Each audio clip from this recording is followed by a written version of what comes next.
Hello, my Teaserking family. Merry Christmas.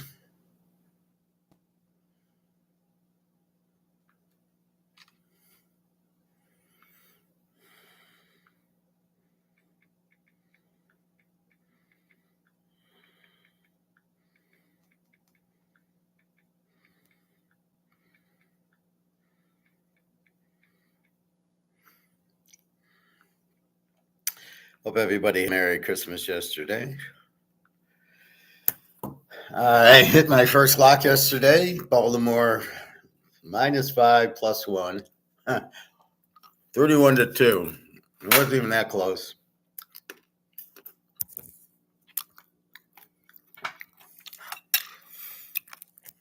So I played two games yesterday. I had Pitt +8.5, 9. I was debating between that and the under. I don't know why I didn't play the under. The under won easily, 39-44 was the total, so the teaser was under 50. But I played the 8.5 because KC doesn't normally blow teams out. They're 12-3, take a bet against. Pittsburgh was 12-3. So there was a lot of signs that KC wins close. Pitt keeps getting these turnovers. They turned it over against Baltimore last week, and now they turned it over a couple of times this week. And lose by 19, getting 9. So that was a loser, but it was a smaller bet because you got to be careful with KC. And then the big lock, 31 unit Baltimore lock, going with the pro this week. Wins easy, getting one. Normally I bet Baltimore over, but as bad as CJ Stroud is, I couldn't trust it, and I knew Baltimore would win, especially when Pitt lost. They wrap up the division.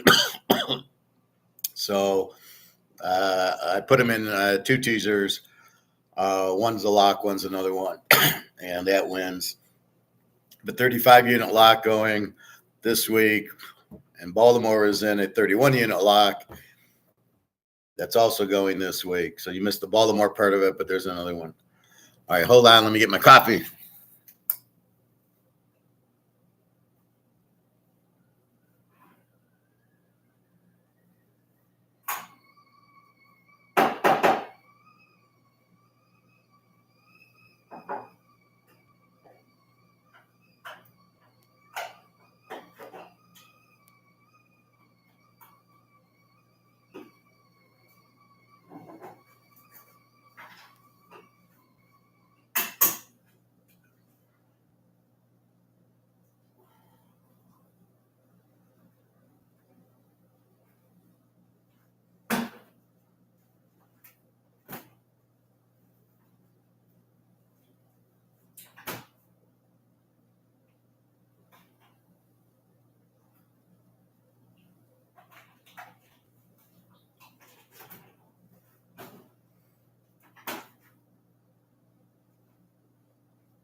Okay, sorry about that.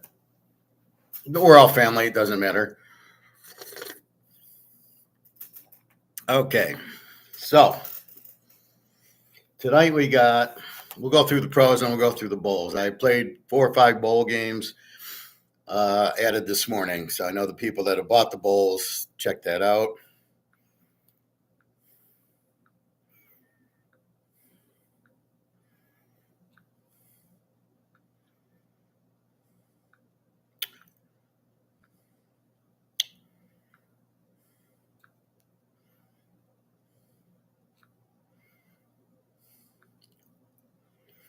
All right, so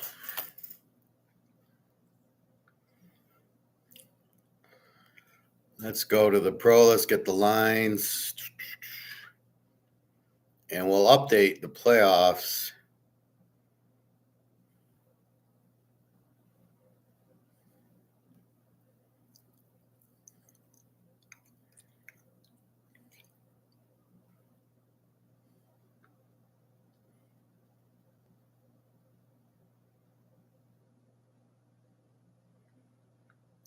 So in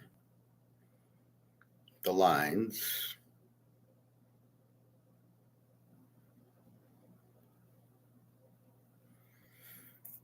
we'll go through that first. Seattle has moved up to 4 and 42.5. That was 3.5.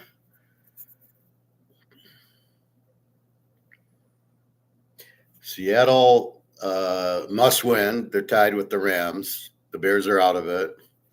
Geno Smith, we can't trust. The weather, I think, is a little bit 44 with 9-mile-an-hour winds and overcast, so no rain. Injuries. Nobody. Kenneth Walker's out with an ankle, the running back, but they'll go to Charbonnet, who's also injured with an elbow, but he's just injured. They say injured, they're playing. If they say out, they're probably not, and doubtful for sure not. The Bears. Let's see. DB out, safety out, O lineman out. They don't have any. Well, the receivers are their only good players. So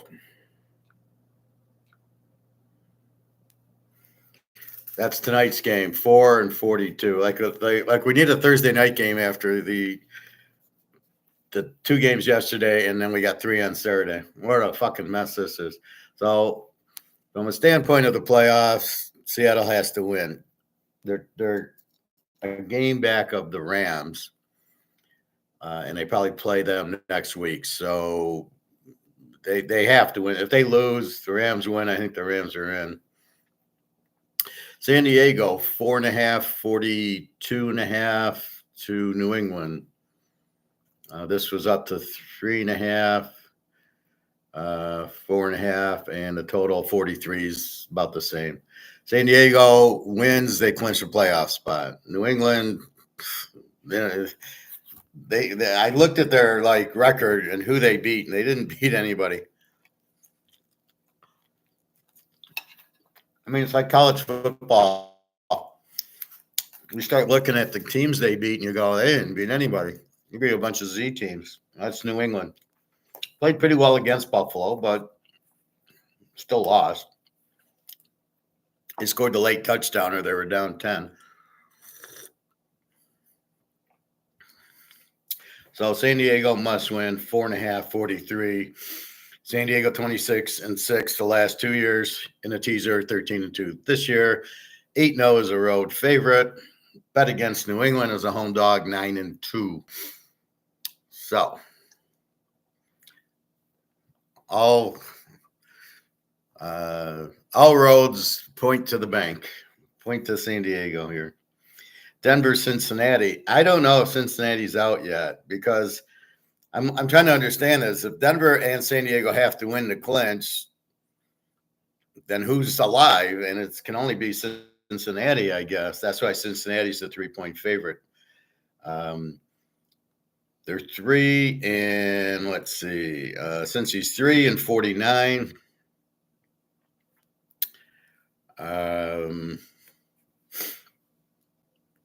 Denver wins, they clinch a playoff spot. Cincinnati, I guess, wins, and maybe they can catch Denver because they beat them, although they did lose to San Diego. So if they win and then win next week and Denver loses to Kansas City next week, which I'd be shocked because KC's clinched the 1 seed, they don't need it.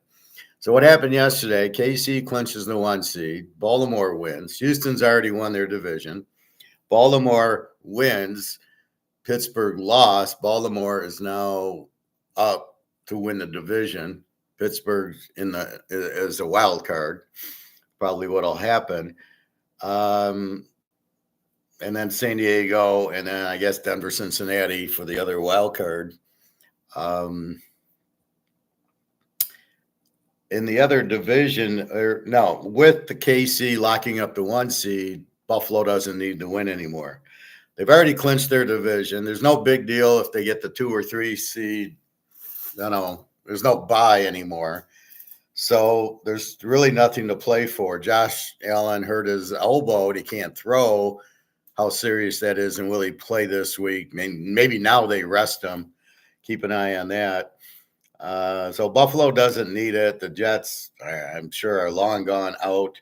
So keep an eye. We'll keep an eye on that spread. It was 9.5, 46.5. We'll keep an eye. So that's what happened. Had KC lost, we'd be all over Buffalo because they would still have a chance for the 1 seed. But now it's gone. They've already won the division. There's really no incentive for them to play like there was for Pittsburgh and Baltimore yesterday. They had very much incentive. All right, so Denver, since he's kind of a playoff game, since he's a 3-point favorite, no defense. So since he's got a 26 defense and Chase and Burrow, Denver with a 19 defense, and Bo Nix is getting better. Now here's the point. I looked at Denver's last 8 or 9 games, and all their wins came against shit teams. Oakland, and they lost twice to San Diego, and they lost, I think, to Baltimore and the Bend, Kansas City. Now, they lost close to KC, very close to San Diego, but the teams they beat were like New Orleans and the Giants and, the Z teams of the NFL. So just keep an eye on that. How really good is Denver? They had Kansas City, so they're not bad. And Bo Nix is getting better, and we love Sean Payton. So just a note, but when they did play the better teams, they played them close, San Diego and Kansas City. So keep that in mind. But we'll see here. And even if they beat Cincinnati's a good team, but they're not a strong defensive team. So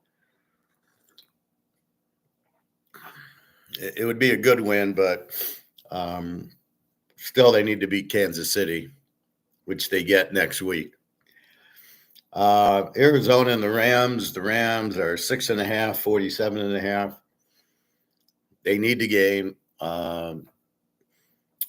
especially against Arizona. I think they're a game up. We'll check the standings in a minute. They need to win the game. Arizona, I think, needs to win it and then win next week and have the Rams lose next week.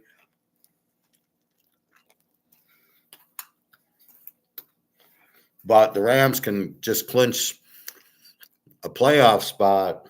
They can clinch their division with the win. They have to win this game. This is Saturday night. Question is, which Kyler Murray shows up? And how do the Rams play Kyler Murray? Well, let's see. We can go into head-to-head on this. This coverage is good. So we don't have to worry about weather because this game is in a dome in L.A. Head-to-head. Arizona won 41-10 in September. Yes, I remember that game.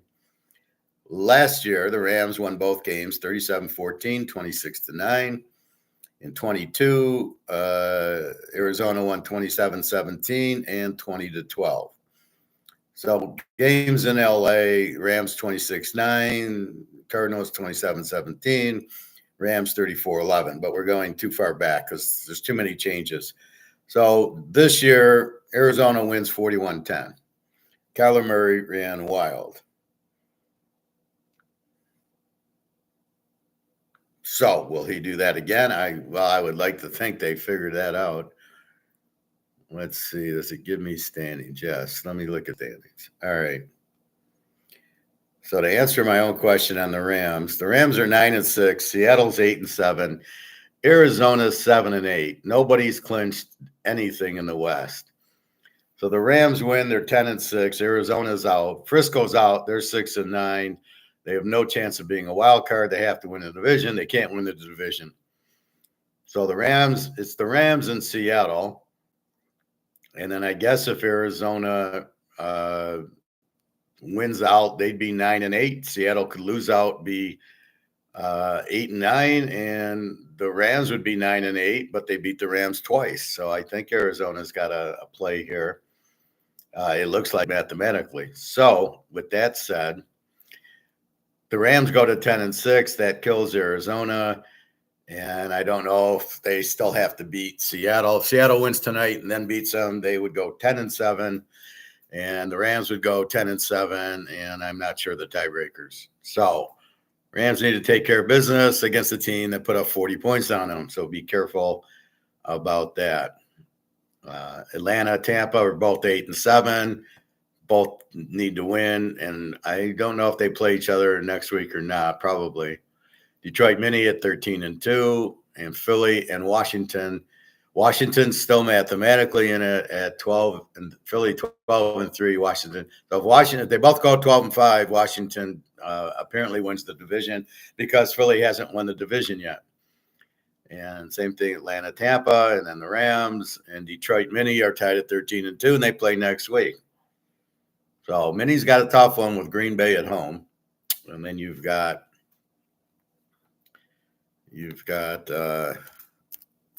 I'm just going to punch in. And then you've got Washington's got a tough one with Atlanta. So that's a real playoff game, Washington and Atlanta. In the AFC, Casey's in at 15-1. Now, here's where I'm like questioning, well, why San Diego and Denver are both 9-6, haven't clinched the wild card yet. So who's there? Indy at 7-8, maybe. Cincinnati at 7-8. And Miami at 7-8. So they all go 9-8, and San Diego, Denver go to 9-8. Apparently, San Diego, Denver don't get in. They both need to win this game to clinch it. So San Diego got New England. That's winnable. Denver at Cincinnati, if this is a playoff game, is not winnable. It's a close, should be a tight game because looks like Cincinnati needs it. So that's what we have. Baltimore now 11-5. So KC 15-1, got the 1 seed. Baltimore 11-5. Buffalo 12-3. So Buffalo could slide to the 3 seed because Baltimore beat the shit out of them. So Buffalo has to. They could end 12. They could end 12-5, and Baltimore could end 12-5. Baltimore would get the 2 seed. Does that matter? There's no bye. And then you've got Pitt now at 10-6. It's got the wild card in. So it's crazy. So Pitt's 10-6, San Diego, Denver 9-6 are the most likely. That's most likely San Diego beats New England with this, and what you like about San Diego is Herbert and the defense. We would have liked more if Brock Bowers was the tight end, but they got the defense and Herbert. So the defense will beat New England. Denver, Cincinnati, you can't stop Joe Burrow. I don't care what defense you use. He lit up Baltimore both times. He lights up Kansas City. There's really no defense of Joe Burrow. So you can't Denver's got Denver. You have one chance and you got a blitz Burrow, and he reads the blitz. He steps up.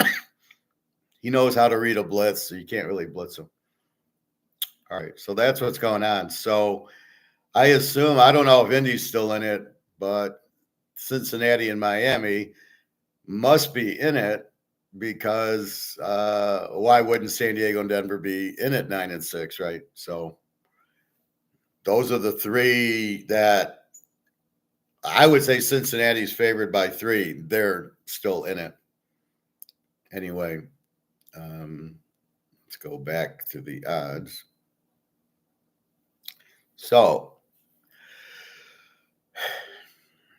that's Saturday night, the 3 games, Denver, San Diego, and then this Arizona, LA.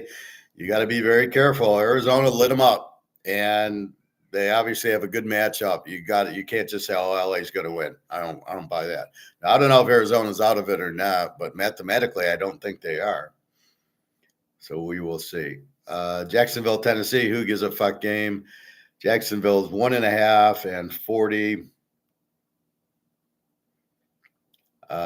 Tennessee, a W team, 28 defense.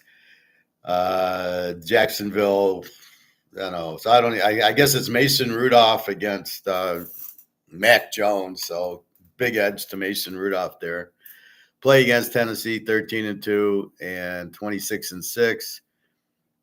Play against Jacksonville, 13-2. So both these teams suck. Both these teams are bet against when you play a good team. Hey, Alex, good morning. Added a few plays if you haven't seen them yet.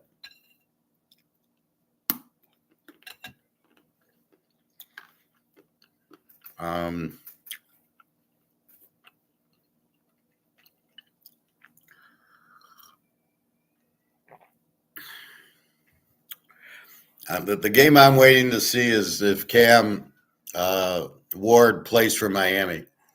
I love that game if he plays. If he doesn't play, I don't know what I'm going to do with it. And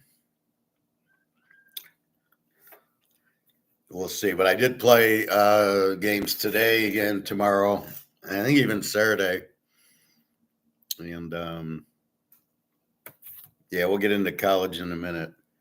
All right. So, Buffalo now down to 8.5. Obviously, they don't need the game. Is Josh Allen going to play with his bum hand? And 47. Now, the total didn't go down. It was 46.5. It's 47. Rodgers against Allen, probably. Jets under team. Rodgers with Devontae Adams, they're starting to score a little bit more. 23 defense. Buffalo an 18 with the 22 defense, which I never see it. They played the Lions. It didn't look like a 22 defense. Shows you how potent the Lions are. They just ran through Buffalo, even though Buffalo put up 50 on Detroit. So Buffalo's clinched the division, can't get the 1 seed. Absolutely no reason to play. They are good at home. We'll see what happens. Tampa Bay, Carolina. Tampa Bay must win. 48.5. This did come down from 49. Slight rain here. Bobby, what's the weather like in Tampa? Tampa's an over team with the 24 defense. Baker's lighting it up. I was looking at it. He's got like 35 touchdowns this year. It's funny. You look at the quarterbacks.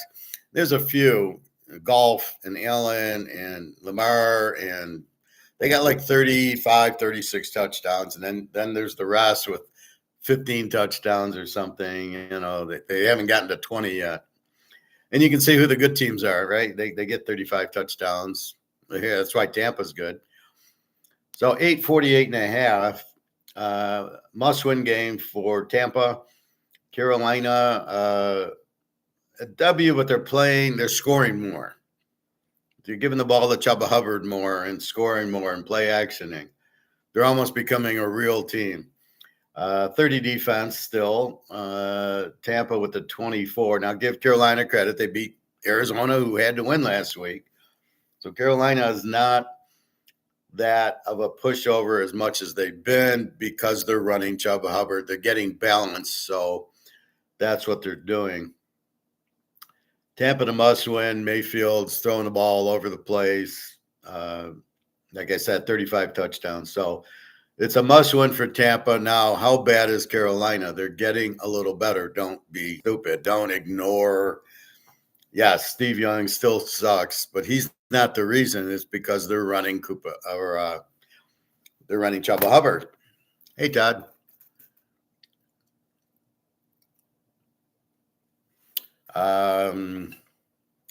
Okay. I assume they're my locks, but yeah, that's good. Loaded on Sunday. So I have a 35 unit lock. I love it. And that doesn't include the Baltimore was a 31 unit lock, which I played yesterday. I added a few, Todd, if you're looking at it. I added a couple games today and then a couple games tomorrow. And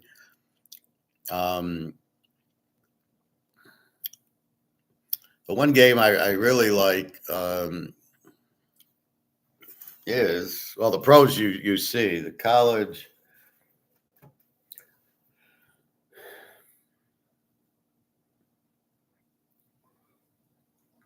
Yeah, I really like the A&M USC game and the Syracuse Washington State game. I really like those games. And you just got to watch these quarterbacks aren't playing. I mean, the only game I love to have bet would have been Texas Tech, but their quarterback's out. So you can't play Texas Tech, Arkansas, which would have been a beautiful over game, but you can't play it. I played Georgia Tech, Vandy, Oklahoma Navy, Bowling Green, Ark State, and then I was doing my homework yesterday, so I got the Boise, Oregon game on, the Arizona State, Iowa State game on. There's no fucking way. Who's got Boise? Penn State. There's no way Penn State's winning that game. Not a chance. What's your first question? Can Boise move the ball on Penn State? And the answer is all day. Oregon couldn't stop. Their quarterback's like 22-5. They're running the ball all over with Gentry, and Oregon couldn't stop them. And Oregon's got a great defense, I think, which leaves you to Penn State couldn't stop Oregon. So we wonder what kind of defense they have. There is no way that Penn State's covering 17.5. You might want to add that one to your thing, Todd. Yeah, go. Our Army's got to be pissed after losing the Navy. I agree with that. But Boise is going to win the game straight out. Okay. Penn State at home in the cold weather against SMU with Jennings. They haven't seen this team. Boise with Gentry, the quarterback's very good. They got receivers. They got a pretty good defense that's getting better and better. And we go back to who has Penn State beat. Oh, yeah, they gave up 45 to Oregon. It's going to be similar here. It might be an overplay also, but 11.5. Seriously, to this Boise team. Watch the Oregon game on YouTube, right? Ain't no way they're beating them by 17 points. They'll be lucky to win. They're not beating them by 17. And then I watched Arizona State, and there's no way Texas is beating them by 19.5. You've got to be out of your fucking minds to think, oh, I'm going to play Texas and they're going to roll Arizona State. That ain't going to happen. So those two lines are so fucked up. I'm seriously wondering if Vegas has any clue what they're doing. All they're doing is looking at the last game. Well, these teams are not going to be at home. Ohio State's not at home. Penn State's not at home. Texas isn't at home. They're now in a bowl game on a neutral site against really good teams. You got them favored by 13.5 and 11.5. Are you fucking crazy? Anyway, keep your eyes on my plays, Todd, because we'll be playing Boise and Arizona State when the time comes. All right, so Tampa must win. Tampa's an over team, 24 defense. Carolina is, let's say, an E team with a 30 defense. So the Baker's going to have a big day, but we'll see what happens. Tampa off the loss to Dallas shows you how good Cooper Rush is. Tampa had to win the game, and Cooper Rush beat them. So looking at this game, I don't know if it's an over or it's a Tampa. It's one of the two. But must win for Tampa. So the question is Chuba Hubbard and, Carolina doesn't have defense. They gave up 30 to Kyler Murray last week, so probably a high-scoring game also. Oakland, 1.5, 38 to New Orleans. Who gives a fuck? New Orleans, half the team's out, all the good players. Oakland, all they have is Brock Bowers. I don't know who the quarterback is. I guess O'Connell against Rattler. I mean, this has the makings of an under with those two guys. All right, very interesting game here. Philadelphia, 9.5 and 41. Hertz has the concussion from last week. He's got to go through concussion protocol. It's too early to call that yet. Pickett's got hurt ribs. Who's going to quarterback? Barkley? They're gonna shotgun to Barkley all game. Dallas, we know how good Cooper Rush is. Hey, this is a very live dog in Dallas, getting 15.5. This line's fucked up too. Total of 41. Man, what are they? These people are out of their minds. 41 in this game. I don't know about that. I think there'll be a lot more points than 41 with Cooper Rush the way he's playing and CeeDee Lamb. Now, if Hurts is out, then this is going to be an Army-Navy game. They're going to run Barkley 52 times. Who's going to throw the ball, right? So maybe Pickett plays with hurt ribs. How do you not wear a rib protector? Are you fucking kidding? In today's, I know they don't want to wear pants or pads. I hate Dylan Gabriel's, like, he's got, like, I don't know what they're like shorts. They're over the knee with no knee pads. What is the guy out of his mind? So I don't know what to do here. Dallas in 15.5 is tempting.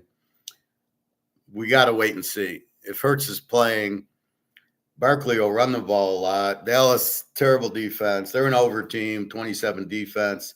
Philly's the A team with the 19. Are they an A team without Hurts? Now, Pickett did light up. Who the hell did they play last week?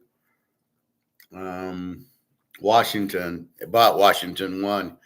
That's why I'm like, Washington beats them 36-33, and I'm like, this is 41?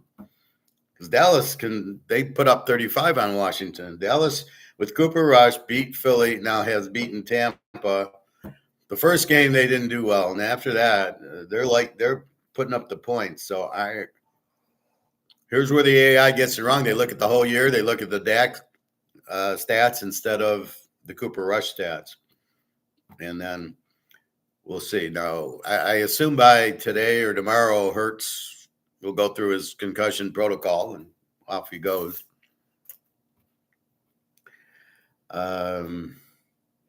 But that's that game. Indy and the Jets. I guess Indy still has a chance based on Denver, San Diego haven't clinched yet, and they are 7-8 or something like that.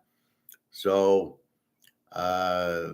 possibly Indy has a chance. They're laying 7.5. Richardson's terrible. Richardson's got like 12 touchdowns and 16 interceptions. That's when you go through the bad teams, that's what you see is 7 touchdowns, 8 picks. 8 touchdowns, 11. That was Kirk Cousins. He had like 12 touchdowns and 16 interceptions. That's why he sucks. He throws all the interceptions. So you see that in the bad teams, a lot of turnover. Richardson, terrible. I think he's like 10 and 13 or something like that. He's negative. He's got more interceptions. So, he can run. Yeah, big deal. If he keeps throwing interceptions, it really doesn't matter. Miami and Cleveland, another game. I don't know if Miami is still mathematically. I guess they're also at 7-8 and have a chance or whatever. They are 6.5 and 40 to Cleveland. I'll get you more. Does Miami have a chance? Because again, I'm scratching my head. Is Cincinnati the only one with a chance? Because San Diego and Denver haven't clinched yet, and they've got 9 wins. The others have 7. So they both go 9 and 8, and then the 7 and 8s go 9 and 8, and apparently they don't make it. So again, I don't know if it's Cincy only or also Miami and Indy if they're in it. But Miami, Cleveland's terrible. Thompson Robinson's hurt. I don't know if he's playing. Watson's out. Winston's out. I don't know who the quarterback. Bernie Kosar is going to come back. Game of the day, Minnesota. Pick 'em. +1, -1, -1.5. Take your pick here. So you can bet 365's got Green Bay -1. BetMGM's got mini -1, but you got to pay a lot of juice on that. And FanDuel's -1.5. Caesars is even money. Well, what the fuck's going on there? So choose your dog wisely here. Total of 48.5 at all books. Mini must win. They could get the 1 seed if they win out. They win this one and beat Detroit. If they lose and Detroit wins, I think Detroit gets the 1 seed and the division. So Minnie's got a tough one here against Green Bay. They beat them 31-28 in Green Bay when Love, it was his first game back, and Minnie took a 28-0 lead on 3 picks. This will be a different game. Darnold, I mean, I have no problem with Darnold. You got Jefferson, you got the running, and you got a strong defense. You got an 18 defense, Green Bay with the 21 defense. Atlanta, Washington, another playoff game. Atlanta needs it to stay with Tampa to get they lose and Tampa wins. Now they're a game back, and I don't know. Let's see. Do they play? What do they play next week? Atlanta's got Carolina next week. Okay. So that means Tampa's gets New Orleans. All right. So Atlanta's in trouble. I don't know how to rank them now because now they got Penix. The 23 defense even changes because they got Penix. Washington is a very strong B team. Lit up Philadelphia last week with 5 picks, and they still beat them. 23 defense. So we got Penix against Daniels. What a beautiful game this is. And I'm telling you, Penix is the better quarterback. You won't believe me, but he is, because he beat Oregon twice last year. And he beat Texas last year. So Penix against Daniels. Penix looked very sharp last week. The interception was a joke. It hit Kyle Pitts in the hands, and he's at the goal line, and the ball goes up in the air and gets intercepted. You going to blame Penix for that one? I don't think so. So the interception should go to Kyle Pitts, but he hit him right in the hands. So this is just going to be, it's going to be like touchdown. Neither team's got that good of a defense. And now you got 2 superstar quarterbacks. So this will be a reverse Army-Navy game. This will be more of a UTSA Texas State game. And our last game, Detroit, 3.5. This was 3. Now back to 3.5. And 50.5. San Francisco's depleted.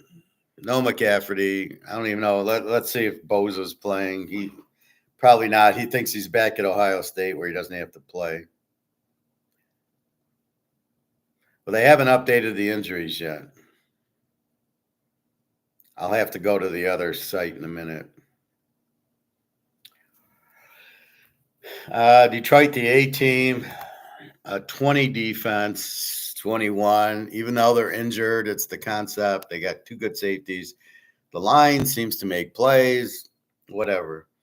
It's the offense, golf, and St. Thomas, and the tight end, and the running back. All these Alabama guys. It's crazy. Detroit's 11-1 as a road favorite. 12-3 this year. 6-0 as a road favorite this year. The Niners have their trends are all fucked. They're an under team. They're not scoring without McCaffrey and Ayuk. 23 defense, which isn't like them. Detroit must win this game. No matter what Minnesota does, they still must win the game. Because if they lose, Minnesota beats them, and Minnesota's the 1 seed. So Philly gave them a break losing last week.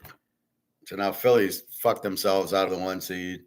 We'll see what Minnie does. Minnie's got a tough task against Green Bay. Don't just think Minnie's going to win. That's a tease the dog game, but you got options on which is the dog.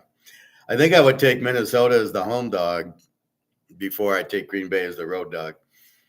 But in this game, Detroit, look for that offense to carry them. And this is a revenge game of the championship game. Only Detroit, okay, their defense is weak, but their offense is still strong, even though they lost Montgomery.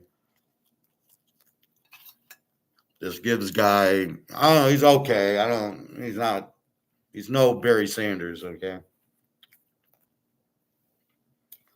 So that is the NFL. So again, teams needing it. Seattle needs tonight. San Diego needs it tomorrow or Saturday. Denver in a must win, but I don't know. Obviously, Cincinnati's still in. Or why does Denver need to win to make the thing? I'll check that out. Arizona and the Rams looks like they both, for sure the Rams need it, but I guess Arizona can win their last two, and they would have beaten the Rams twice and would get in. Tampa must win because they're playing with Atlanta. Indy could be needing it because of, again, the San Diego, Denver needing to win at 9 means Indy at 7 can get to 9 and 8 and must have tiebreakers. Green Bay, Minnesota. Green Bay is pretty much, they can't win the division. They're 3 out with 2 to play. So it's all mini going for the 1 seed, going for the division. Buffalo is done. They don't need anything. They can't get the 1 seed. Stay away from them. They might win, but stay away from them. Dallas, Philly. Dallas is out of it, but Philly fucked up their chances for the 1 seed. But they haven't clinched the division because they lost to Washington. So they must win to win the division, or Washington gets them because Washington beat them. Atlanta, Washington, both teams need it. Atlanta's fighting Tampa, have to win. Washington apparently is right there. If they win out and Philly loses another and they tie, Washington gets it. And Washington hasn't clinched the playoff berth yet with 9 wins. So they're like the last one. So Green Bay, Mini, Detroit, and Philly are in, which leaves 1 wild card because you got Green Bay, Mini, and Detroit getting 2 of the wild cards. Washington's most likely at, so Washington's in a must win, but so is Atlanta. So this is a very good game. So it's Atlanta or Tampa will win the division. Although if Atlanta beats Washington and Washington loses next week and Atlanta beats Carolina, and for some reason Tampa wins out and Tampa wins the division, Atlanta would win the wild card because they beat Washington. So this is a critical game for both teams. And then Detroit's looking for the 1 seed, regardless what Minnesota does. So yesterday, if KC lost, then Buffalo would be playing. We'd be all over Buffalo. That'd be a lot. But they don't need it. That's what I liked about Baltimore yesterday. Even I didn't care if Pitt lost or not. Baltimore had to win, and Houston had clinched. So that's why that was lock number 1. Love that lock. I looked at the score, and it's like 17-2. Like 2? Houston hit a 2-run homer. And then I look, and it's 31-2. And game's over, and it was third quarter. And that's why I pick on CJ Stroud. Where was he yesterday? He doesn't show up. He can't handle the rush. That's the problem with him. So I gave credit for Lamar winning a game, but it was against Houston, We'll see. KC's rolling in. Pitt having turnover problems. Got to be careful with Pitt. I understood they lost to Baltimore and Philly. Okay, and I understand them losing to KC, but they're turning the ball over a hell of a lot.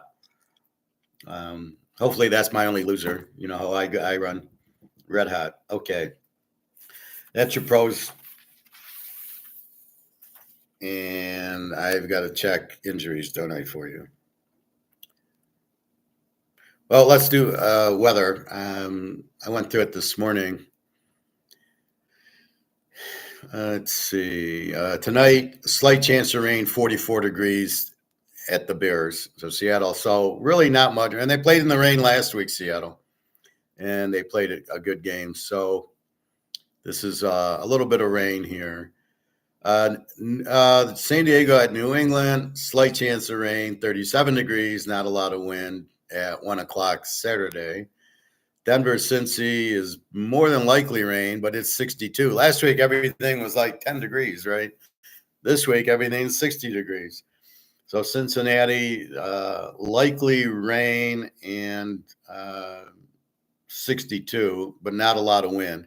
I don't know how much the rain's really going to bother Burrow or Bo Nix. Cincy's defense needs a lot more than rain to stop them. The Rams are indoors. We don't care about Indy and the Giants. Buffalo is going to be rain, 10-mile-an-hour winds, and 50 degrees, but we don't care because they don't need it. Carolina, Tampa Bay, 76, chance of rain and 8-mile-an-hour winds. Now, if Steve Young is out with the hamstring, we get Andy Dalton. So that's probably harder for Tampa with Andy Dalton in the game. Dallas, Philly, 59 and rain showers. 9-mile-an-hour winds, definite rain showers. So you're going to get rain in the Dallas Philly game. Again, is it going to pour all game, or is it just a rain and stop? And well, let's read it. It'll tell us. Rain likely before 7 p.m. when this is a 1 o'clock game. Then showers and thunderstorms, mostly cloudy with a low around 50 chances. So rain is likely before 7, and then so it won't be showers and thunder showers, I guess. We don't care about that game. Miami, Cleveland, chance to shower. So it's like raining all over the place. Green Bay Minis in a dome. Atlanta, Washington, likely rain showers, 8-mile-an-hour and 58 degrees. Showers and thunderstorms, 8-mile-an-hour winds, 58 degrees. Showers and thunderstorms, mostly cloudy with a low around 49, and chance of rain is 80%. Now, today's Thursday. We'll see if they update this, Saturday. Does this Thursday weather hold until Sunday afternoon? I don't know. But you're going to get rain there. But how much does that affect the play? I don't think a lot. Detroit at Frisco Monday night. And we got 53 and clear, 5-mile-an-hour winds, so no weather to worry about in Frisco. Just all the homeless people. All right, let me go to injuries.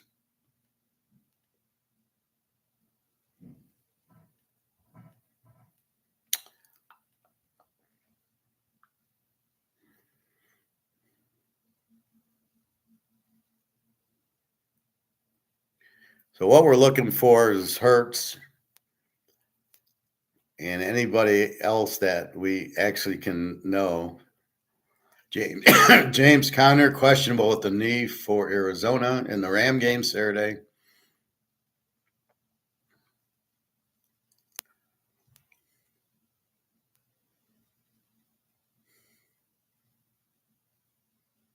There's only two names I'm looking for: the linebacker or the safety, and Kyler Murray. I don't see either. Atlanta, Washington.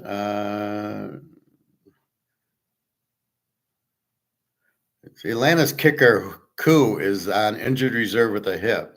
That's like the fifth guy I see with a bad hip. Drake London, questionable with the hamstring.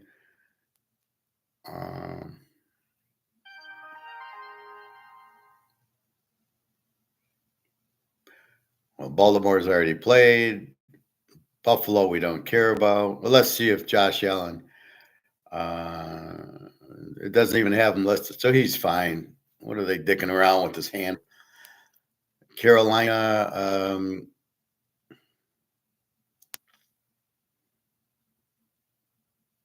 Yeah, they don't even have. I saw on the other one Steve Young with his hamstring, but I don't see that here.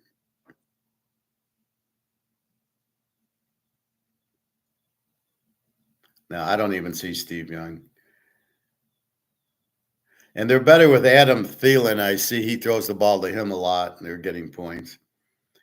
The Bears tonight, you can only hope Caleb's out. if you're betting the Bears.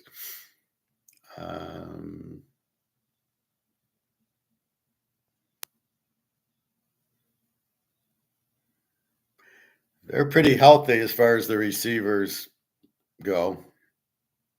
Cincinnati. Joe Burrow, questionable with the wrist. This is the wrist been bothering him all year. That hasn't been bothering him. T. Higgins with an ankle. Zach Moss is on injured reserve, the running back. Their kicker, McPherson's injured with a groin. What is all these injuries? Jesus Christ. That's it. We don't care about Cleveland. Well, let's see. Deshaun Watson's got the Achilles. I think Nick Chubb's out. Jerry Jeudy questionable with the knee. Nick Chubb's on injured reserve with the foot. No Joko, the tight end's questionable with the knee. And Thompson Robinson's questionable with the calf. We're back to Winston or what? Dallas, all I care about is my quarterback and CeeDee Lamb. CeeDee Lamb's questionable with the shoulder joint, but he's been playing with it. And Cooper Rush is fine. Denver, they're fine. I don't see Bo Nix on there. Detroit, half the defense is out. It's funny, even the new guys, they've been Kyle Peckel, never heard of him, defensive lineman, injured reserve with a pec.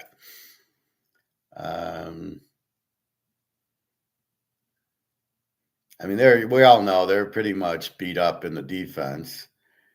However, they have the offense. So they're just going to score 50 points on you, and then you got to try to match it. Montgomery's out with the knee. Never heard of any of these guys. Aiden Hutchinson, well, we know he's out. All right, Green Bay in the big game. Bakhtiari has had this questionable knee since Aaron Rodgers was there. A.J. Dillon's on injured reserve. Quay Walker, my guy from Georgia, questionable with an ankle. We know he'll be playing. Christian Watson, wide receivers, got an ankle, but he's questionable.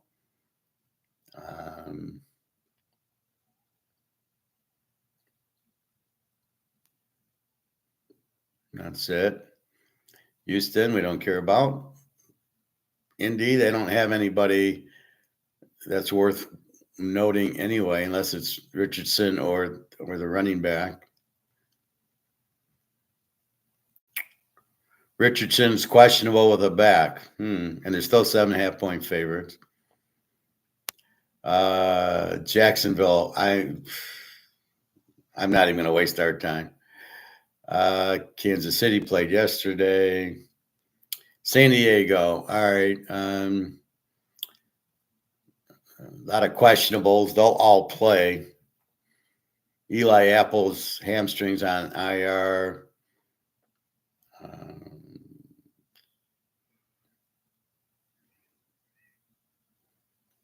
Gus Edwards, the running back from Baltimore, the little Harbaugh bullshit there, is questionable with an ankle. Jalen Reagor, injured reserve with a finger. J.K. Dobson's injured reserve, designated for return. So he might play if he's designated. Sonny Samuel, injured reserve with a shoulder. They got a lot of good players, San Diego.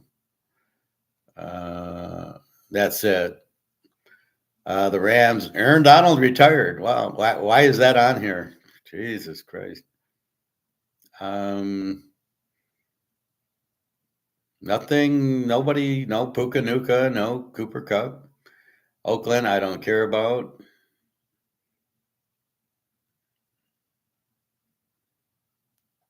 If you guys are betting Oakland, you got bigger problems than I thought. Miami,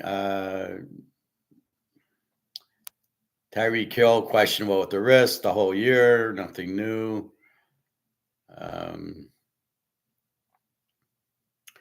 Tag's got a hip. He's questionable. I'm sure he'll play. Well, he's always injured.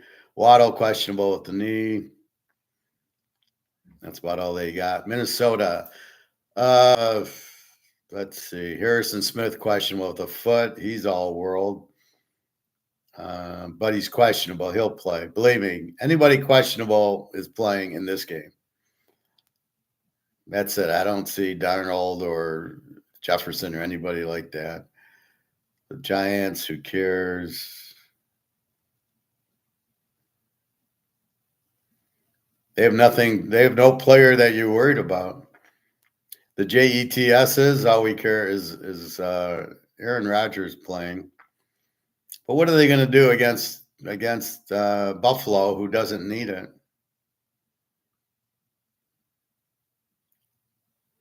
God, they got enough players. Jesus, they got 30 guys on the injured list. New England, do they have anybody that we care about?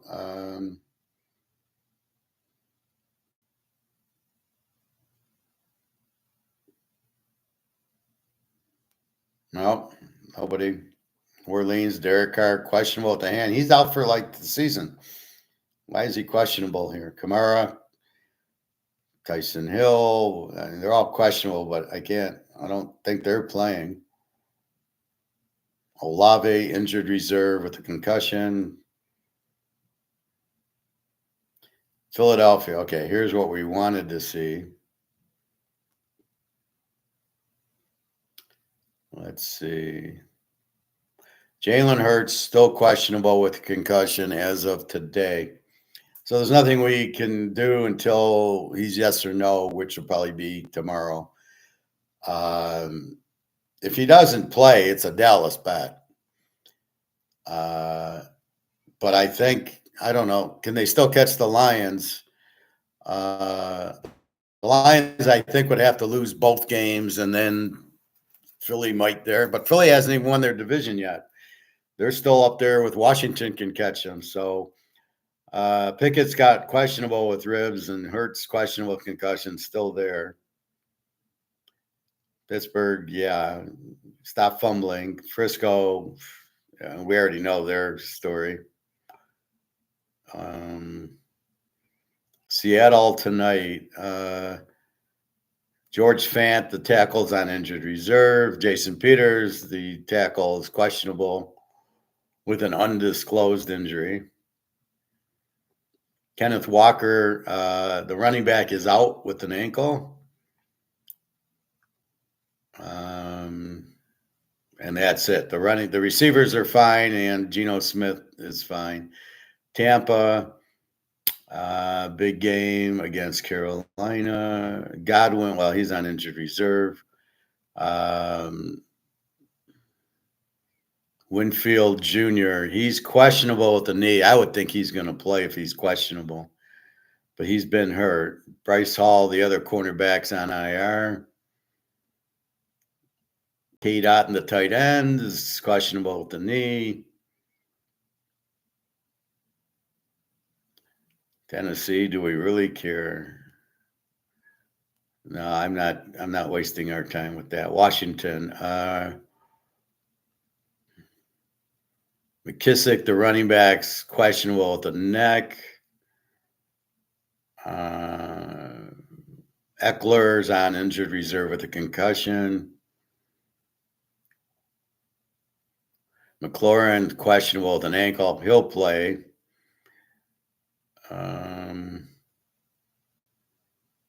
Most importantly, we don't see Daniels on here. So there's a lot of questionables, which means they're going to play.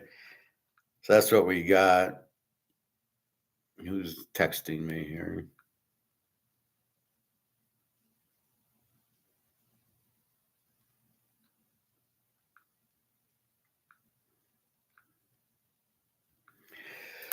Okay, let's take a look at a few bowl games.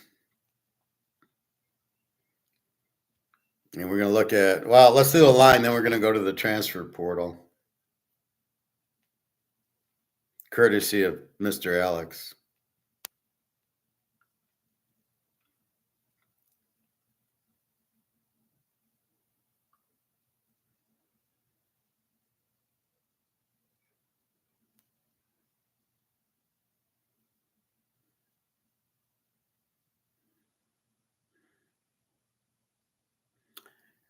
All right.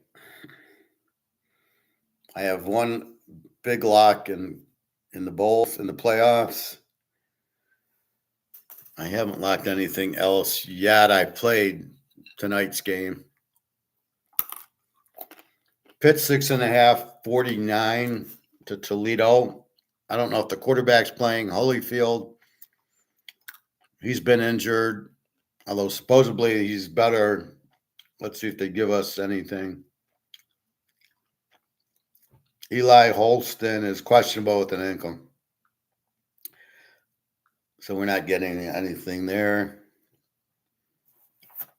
I'll give you the team rundown. Pittsburgh, South Florida won like what, 51-48 and 15 overtimes. What a great overtime process. Pitt's an over team with the 26 defense, but not without their quarterback. Be careful there. They're a W team without the quarterback. Toledo, a B team with a 21 defense. They're a good team, good quarterback. I wouldn't be surprised if Toledo wins unless Pitt's quarterback plays. That game's at 2 o'clock. It's 12 o'clock now. Kansas State, Rutgers. K-State is 6.5, 7 and 52. We've got an E team in Rutgers, 24 defense, and a B team in Kansas State, a 22 defense, although they were very disappointed. They did beat Kansas and then got killed by Iowa State, didn't make their own conference. They weren't as strong as they usually are. I didn't like their quarterback. He turned the ball over way too much. So it's not the normal Kansas State game. Bowling Green is up to 8.5. They were 7.5. 54.5 up from 53. Now this is a strange game. I got Arkansas State as a W team with a 32 defense. Now I think they played Alabama or Ohio State, which doesn't help, but that's just one of the games. Bowling Green's a B team with a 20 defense. Hence why the line's moving to Bowling Green. Bowling Green should win the game as they're the B team. They have the better defense and good quarterback. And Arkansas State, I don't know why they're in the bowl game.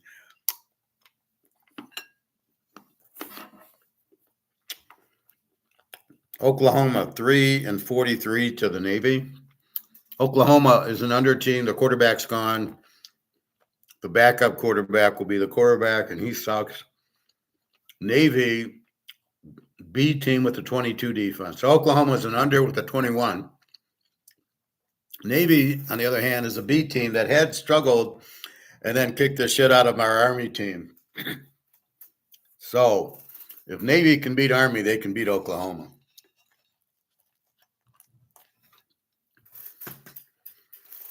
And that's not a far stretch. Oklahoma won their bowl game by beating Alabama, then got killed by LSU, Tennessee, and the rest of the SEC. So Navy gets 3 points in this game. Yeah, thank you. My game, Georgia Tech 3-51 to Vandy.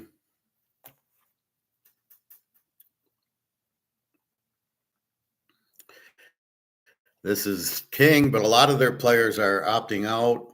But King said he's going to play against Vanderbilt, who a few players are opting out, and they got Daggio Pavia, our guy. So Vandy played Texas and Tennessee close and everybody close and beat Alabama. Georgia Tech, we love, beat Miami, and then they did lose to Notre Dame, but King didn't play in that game. I was struggling, do I want the team or the total in this game? And I decided that I don't know about the total because Vanderbilt's confusing. I mean, they have a very good defense, but they got Daggio Pavia. So you're sitting there in a quorum going, well, I don't know if it's an over or an under game. And Georgia Tech likes to run the ball. So I ended up playing a team in the game. And I like that team. So sometimes you don't know. Baltimore, I got lucky with yesterday. It was either going to go Baltimore or over because Baltimore is an over team, but CJ Stroud doesn't score. So I said, well, Baltimore will win. And I locked the Baltimore, but I got away from the over in the game. Because normally, like Baltimore, I want to play over most of the time. KC Pitt, I took the wrong way. I took Pitt instead of the under, and the under win, and Pitt loses. So that's the Mahomes rule. Don't fuck with Mahomes. And I made that mistake because Pittsburgh needed to win, but that shows you they're not all that.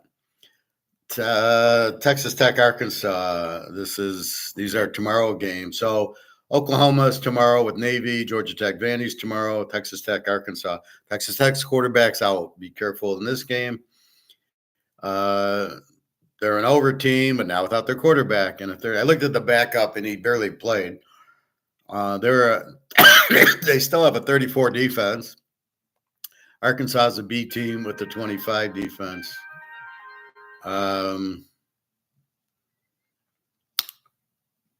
B with the 25, 52 and a half. 52 and a half total is now 52. 51 and I'll call it 51 and a half. So what should have been a lock over, I got fucked because my quarterback's out. You've got to read that. If the quarterback's out, you like the over, you can't play the over. You can't be stubborn. So I'm not sure what to do with this, but Arkansas is now favored by 1 or 1.5. How good is the Tech backup? Now, normally the Tech backup goes the Louisville quarterback is the Tech backup, Morton, and he was very good at Louisville, so you got to be careful. Syracuse 16 and 59.5 to Washington State. Washington State's quarterback's out. Their whole team's out. Their whole offensive coordinators out. The head coach is out. The defensive coordinator's out. These are both over teams in 28. So my lock over has gone away again because of Washington State's quarterback not playing. However, this is the one Bobby brought up yesterday where the Syracuse coach said, we're all playing. So we'll see. The line's been steadily going up. This line started at 7.5. And if I knew now that the whole team was not playing, I would have locked Syracuse -1. That would be a big lock, but 16 is a little different. But I think Syracuse is going to roll big time here. And our last game tomorrow, and that's where I'll end, is USC and A&M.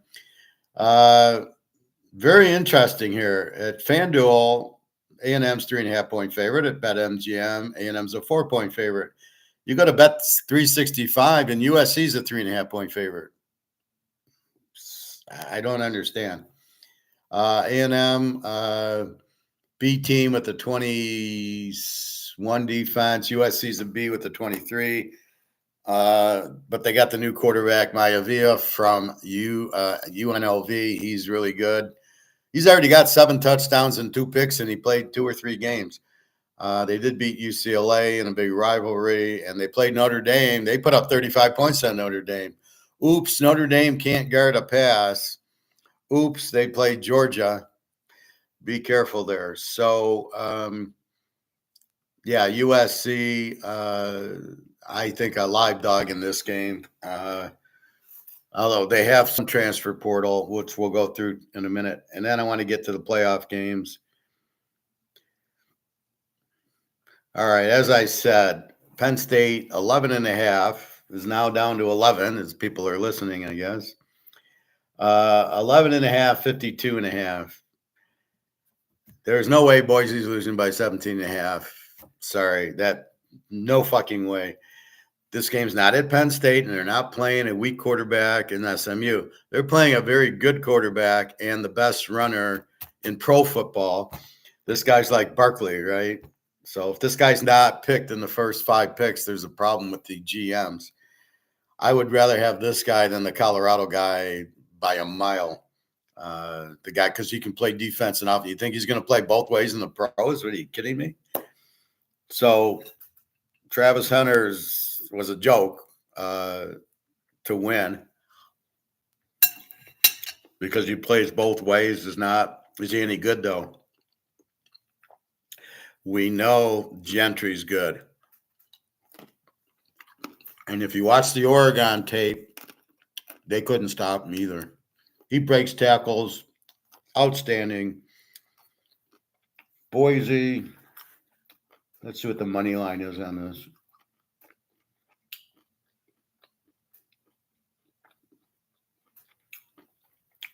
Penn State's minus 450 on the money line. Boise's plus 340. That's one money line game I think I would look at. But the odds suck. Look at other 11-point favorites. The money line's probably much higher.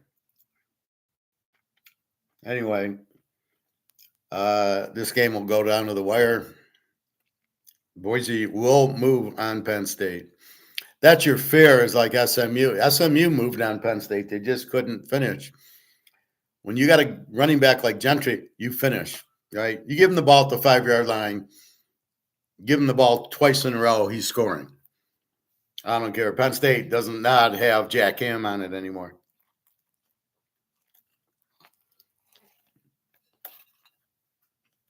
Or Micah Parsons or any of those guys.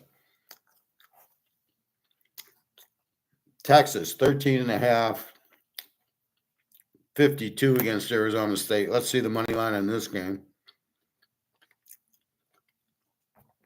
This is ridiculous. They're only minus 550, and Arizona State's plus 400. This is what I have against money lines. If Texas is minus 550, why isn't Arizona State plus 540? Why are they only plus 400? So this game is not in Texas, and they are not playing. Who did they play last week? Clemson. Clemson was not a good team. Clemson had no business being in the playoff. That was a big joke. You got to look at record. If it's a very bad division and they happen to win the division, and you know, you got to be kidding me. Arizona State. I watched that film against Iowa State. They will not stop Scatterboo. No chance. This spread is ridiculous at 13.5. I don't know what they think. Texas played at home against Clemson. I mean, and Clemson still put up 24 on them. Arizona State will put up more than 24 on them. And guess what? Texas will not put up 40 on Arizona State. You get 20 points in Arizona State. Yeah. Thank you, God. Our favorite play, Ohio State, 2.5, 55. Again, this has gone up from 53.5 to Oregon. Well, Penn State has this wonderful defense, but you know what? Oregon put up 45 on it. Oh, wait, they played earlier in the year. And, Oregon beat Ohio State 33-31 or something like that. And you're making Ohio State the favorite because they beat Tennessee, who doesn't have a quarterback. We know how good Dylan Gabriel is. He should be your first quarterback. To say that Prime Jr. is the number one quarterback, you guys are out of your fucking minds. This is the problem with it. He is not the number one quarterback. The number one quarterback plays for Texas State. He's the number one quarterback. What the fuck's his name? McLeod. He's the number one quarterback. All right. This guy's like Jalen Daniels. Great arm, and he runs, and you can't stop him. He's the number one quarterback. Gabriel's number two. And you've got this McCowan at UTSA. I don't even know if he's coming out. You got the kid at Marshall, who's very good. You got the kid at East Carolina, who's very good. And they say there's no quarterbacks. Okay. You guys know what's going on. You guys drafted Daniel Jones. Yeah, you know what's going on. So you got to love this game. Ohio State favored, really. Man, I love Vegas when they fuck up. They fuck up pretty good, don't they? You give me Oregon as a dog in the Rose Bowl. to Ohio State, who lost to Michigan. Like that. It's the coach. Whatchamacallit, big game choke. You're just excited that you get Oregon as the dog. I mean, that's all I can say. It's too much. In our last game, Georgia 1.5, 44 to Notre Dame. Notre Dame with the great run defense, but we saw them against USC. They gave up 35 plus. They had to get 2 pick sixes to win. And they won by 14, 49-35. Georgia, I watched the second half of the Texas game. And Texas has a 15 defense, Notre Dame a 13 defense. And the kid looked a little nervous at first, and then he settled down, and he won the game for him with that long run when they knocked his helmet off at the 2-yard line. It was a critical first down. So, with that said, I'm fine without Carson Beck, the quarterback. The backup's fine. He's a 5-star, whatever. He's good against high school players. If only they were playing high school players. He's good. Georgia, the defense will show up. This is a big game. They beat Texas twice. I don't know how. Alabama threw on them. Notre Dame won't. Riley Leonard can't throw. He's a terrible quarterback.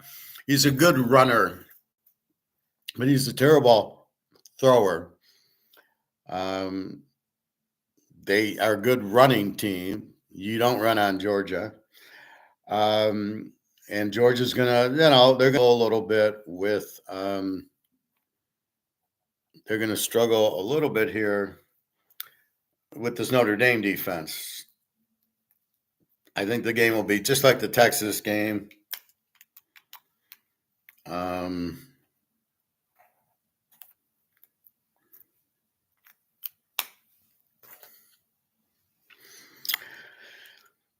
Don't see a lot of points here. I don't know where you're going to get them because Notre Dame they're not going to run for touchdowns on Georgia. Whoever turns the ball over the most will lose the game. And so the question is, the Georgia quarterback, I don't know that he had a bad interception against Texas where he was being pressured and he just threw the ball up, which I don't know what the fuck he was doing. Hopefully it's a good learning experience. Riley Leonard is not going to drive down and win the game for you. He didn't do it at Duke, and he's not going to do it here. It's big game, Georgia. Better coach, Georgia. Better quarterback, probably Georgia. The defense goes to Notre Dame. The running goes to Notre Dame. The passing goes to Georgia. Defensively, great secondary for Georgia. And when they want to, they will blitz. And when they blitz, they get home, and you're in big fucking trouble. So I look for them to blitz Riley Leonard every third down, and he's going to get sacked 5 times. Now, I don't know if Notre Dame's going to do that. Probably will. This is a tough one. Had Notre Dame been the favorite, I would have locked Georgia. I mean, it's as simple as that. Just like we did in the Texas game that Georgia was getting points, we took Georgia as a dog. I don't know if I like Notre Dame as a dog. If they get down, Riley Leonard's not going to bring them back. And then it takes the running game away. So if there's like some pick sixes or punt returns or something that Georgia does, as Georgia does, then if Georgia gets up 14-0, the game's over, because if Notre Dame has to throw, they're going to blitz them, and the game's it. If Notre Dame gets up, Georgia can come back, as they did against Texas, because the quarterback's not terrible. They got good receivers, and they got a good defense, so they'll hold it in. I think this is like 2017, somewhere in that neighborhood, but I'm afraid to take Notre Dame, just like I don't want to bet against Kansas City. I don't want to bet against Georgia. That's one law of buying. You don't fuck with the Georgias, Alabamas. Although Alabama wasn't that good this year, you don't fuck with the Georgias. Uh, you don't really want to bet against Oregon, and that's it. So I think the championship game would be Georgia Oregon. We know what happened last year. Georgia beat them 39-0 or something like that. So we will see. I say the weakest team in here is Penn State. I think Boise beats them. Texas, Arizona State will be close. Oregon beats Ohio State. Close game, high scoring. Notre Dame, Georgia, low scoring, and you're not really sure.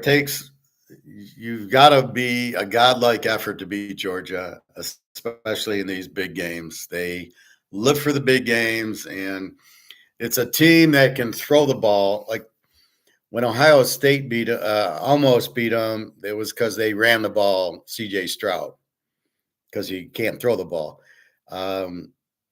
That's how they did. Now against the Ohio State defense, which is very good, they lit them up. They find a way to throw and light you up, and they got such good talent, good receivers, and good running backs.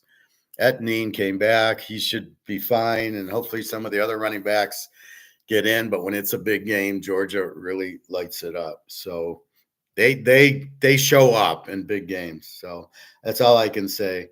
My guess will be Georgia, Oregon in the finals, and good luck with that one. I think Boise wins, and I think Arizona State gives Texas all they want. And as the way Arizona State's looking, I'm not sure Texas can beat them.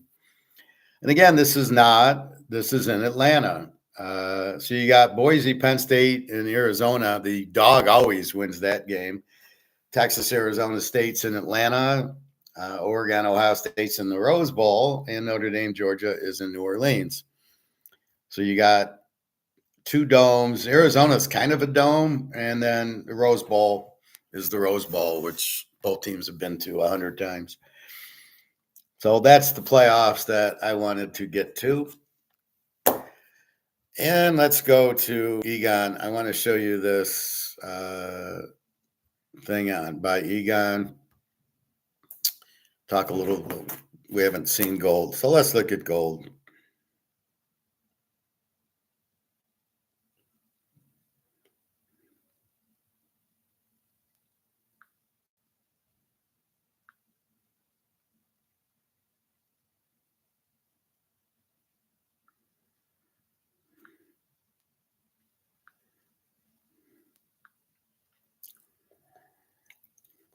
Now, gold was off during the day yesterday, but it came on about 6:30 at night.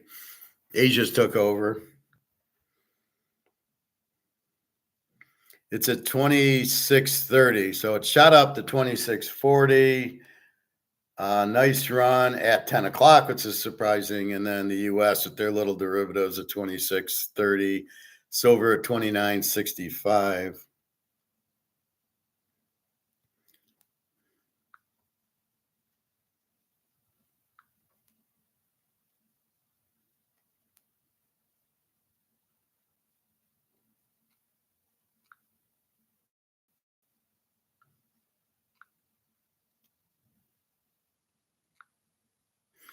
So that's where it is. We know they're both undervalued. And now we're going to listen to Egon explain what the fuck's going on.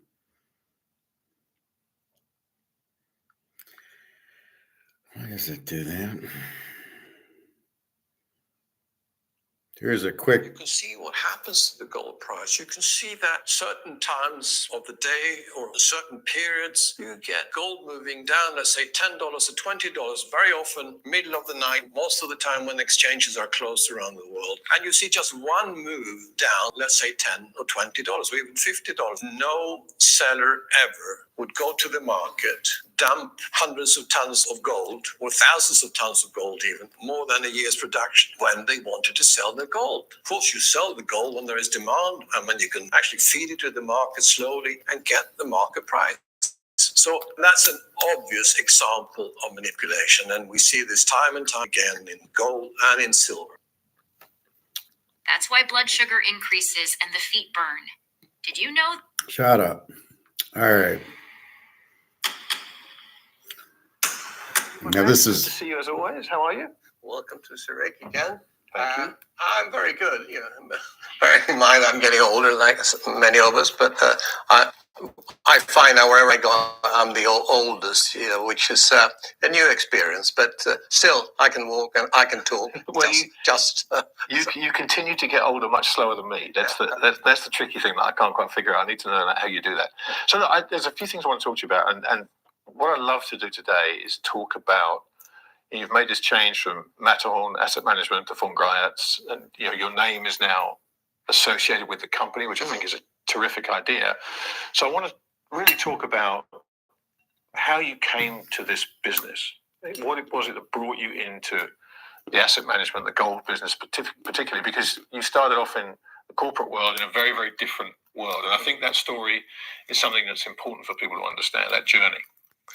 Yes, well, I started in bank. It was still financially strong, and we recovered. So after about just under 20 years with Dixon's, which was a great learning period, I money on gold. That's ourselves plus the people we were advising at the time. And that was 2002, so we bought gold at $300.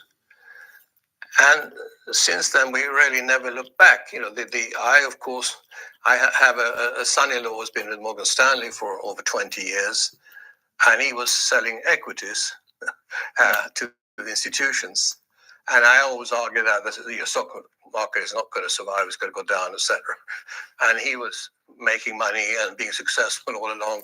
So equities were going up, and gold was going up. Of course, we were both right. And although we had these crises in 2007, we'll get to the meat in a minute. The dot-com bust in 99. But nevertheless, so we continue. We weren't going to have a company first for outside investors, but then people around the world were asking us, and then I started talking to people like Tim Sinclair, Mr. Gold, and he was very, very much promoting us, putting us on his website and saying that go to Egon. He put on his website once, and which meant that a lot of people came to us, and so we built up now what is probably the biggest company buying and storing gold for individuals outside the banking system, for high net worth individuals outside the banking system.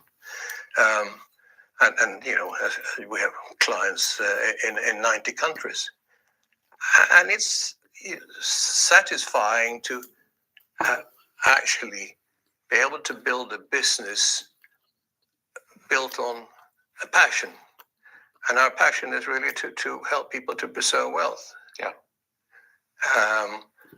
And now we've got a very good team of executives and you talked to some of them today, and that's now. When we started with gold 2002, or to buy gold, nobody owned gold. Yeah, everybody hated gold. It was I own gold. Undervalued, I thought. But since then, and it was already then, there was not much more than, there was around just a bit less than 0.5% of world financial assets in gold.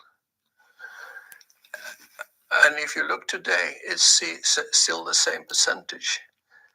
Nobody owns gold. Nobody understands gold.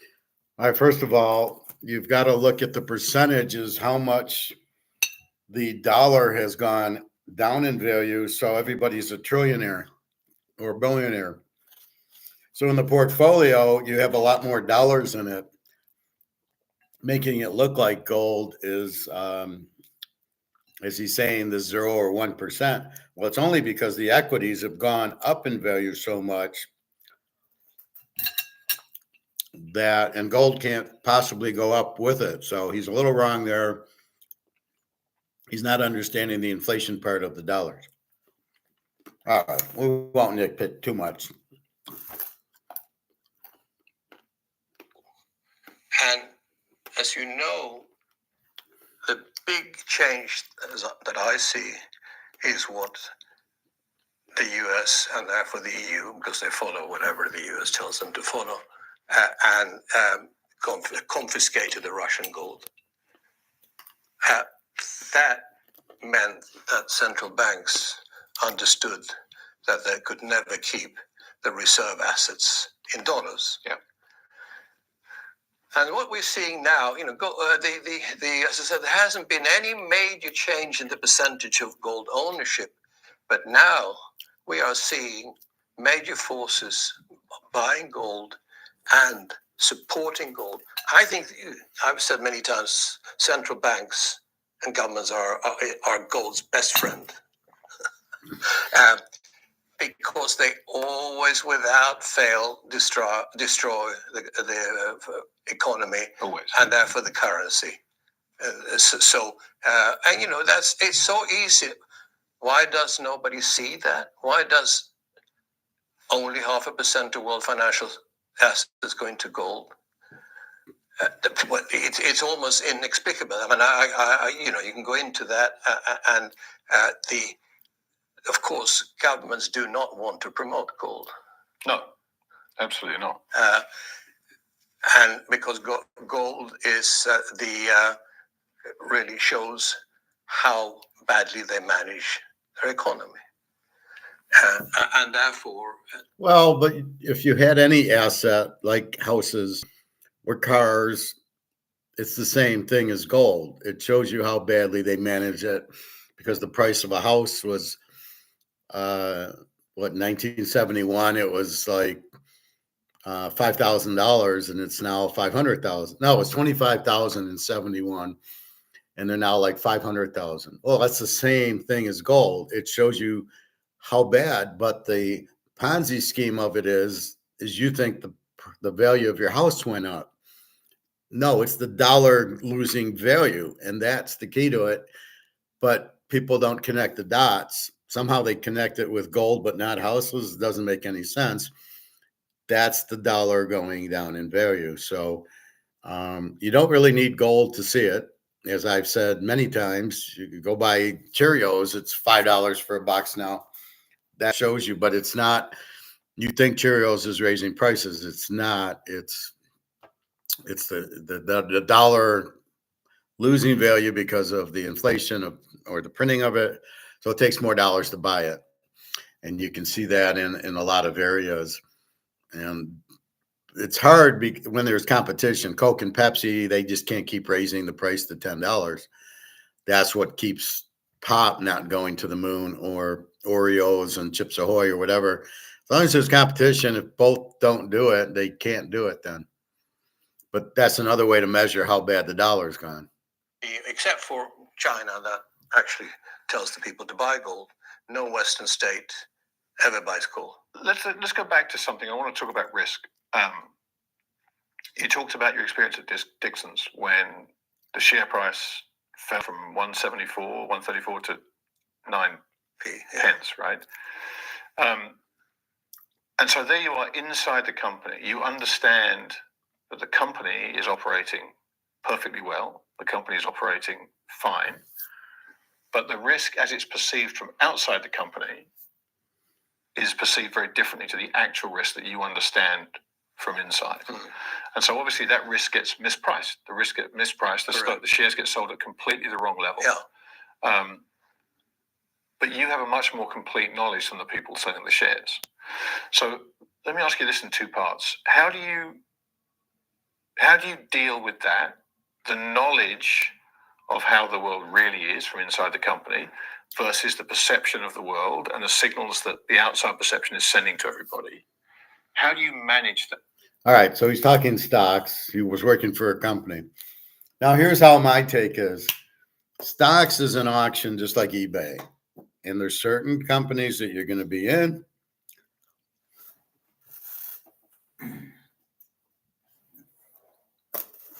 It's all an auction. So if everybody wants Microsoft or Amazon and nobody wants these, that's why stocks don't react properly because it's the broker and your financial analyst or advisor, and they keep, let's put everybody in Apple and Amazon, and they miss these good stocks. But it's an auction, so you've got to understand that they're not going to be priced fair. That's why the Tesla's so expensive. It's not worth that. Tesla's not worth 200. Tesla, I doubt, even has sales. So this is the point I don't get about Tesla, which we got to see about. But in my mind, it's it's ridiculous. But it's an auction, and you got to understand that things aren't priced. And as we look at the gold mines going, oh, they should go up. Well, they should go up, but unless the demand is, they're fighting Amazon and Apple, and there's no way the gold stocks are going to go up because it's based on demand, and there's no demand for them because everybody's into these other stocks because they're all in it to make money, regardless of what the company does or sells or doesn't sell. Does Tesla have earnings? I don't know, but they're all buying it. Or Amazon, does Apple, do they have that kind of earnings? Probably not. Who's buying $1,600 cell phones? You got to be kidding me. So that's the problem. You're competing with the other stocks. That's why some stocks, if they go out of favor, nobody wants to buy them. They all want to be in the other stock. It's like the hot blonde at the bar. Everybody wants her, and these other girls are sitting there who are fairly attractive, but not as attractive as the hot blonde. So you got 20 guys after the hot blonde, and then these other girls sitting there who are very high quality, but everybody wants the hot blonde. So that's as close as I can come. Mentally. And how do you think about that today if you look at the gold price? If you look at your deep understanding of the gold market, supply and demand, the central bank component, the east-west component, and the price, how does that experience with Dixon's inform the way you think about gold and the gold price today? It's an interesting question. Of course, first I have to say I was a young man then. Yeah, so when the share price went down by over 90%, it didn't make me very poor because I wasn't very rich to start off with. I had shares, but it wasn't it was a massive amount of shares. But as a management at Dixon's, we were incredibly strong management. That, as I said, we never gave in. We just fought all the time, and so we knew that the company was in good shape. We didn't have. Sure, I was also responsible for speaking to the city and analysts, etc. But they weren't interested. We were a consumer electronic company, consumer durable. And they have what's called a high beta factor, which means that they shares react faster than the market as a whole when you talk about consumer electronics. So nobody cared about Dixon's as such because that was a sector that nobody wanted to be invested in. Just like gold today, as you say. I mean, I had another situation. I was invested with a friend that started an e-commerce company. And at end of 99, I said to him, when it was valued at 10 times sales, no profits, of course. I said, we have to sell. Well, because again, I looked at the risk. This was such a wonderful opportunity, but the other way to what happened to Dixon's. But again, so that's risk on the other side. Holding overvalued shares that could only go one way. And of course, we sold to a NASDAQ company based in Hong Kong. And we said the condition is that we can sell the shares straight away and not keep them. Right. And then, of course, the market crashed by 80%, as we know. And the NASDAQ and many companies went bust. And we were out. So that's another side of the risk coin that, you exaggerated situations, extreme situations in markets don't last. Whether it was Dixon's undervalued, the company was financially okay. It was balance sheet was all right. But you knew that because you were on the inside. Yeah. The analysts covering the stock would have incomplete information. They do the best they could, but they didn't know because they weren't operating day to day like you were. Yes. So if we move that to the gold market today, there are a lot of people that look at gold for many, many reasons. Most of them just look at the price. Yeah. They don't look at the underlying, just as they did with Dixon shares. They look at the price at 9p and go, well, this is a mess. Yeah. So talk a little bit about the gold market today, because we kind of closed in on $3,000, which was a number that people thought was impossible a couple of years ago. But talk about the actual state of the gold market and all the people that come to it and their first question is about the price. Yeah.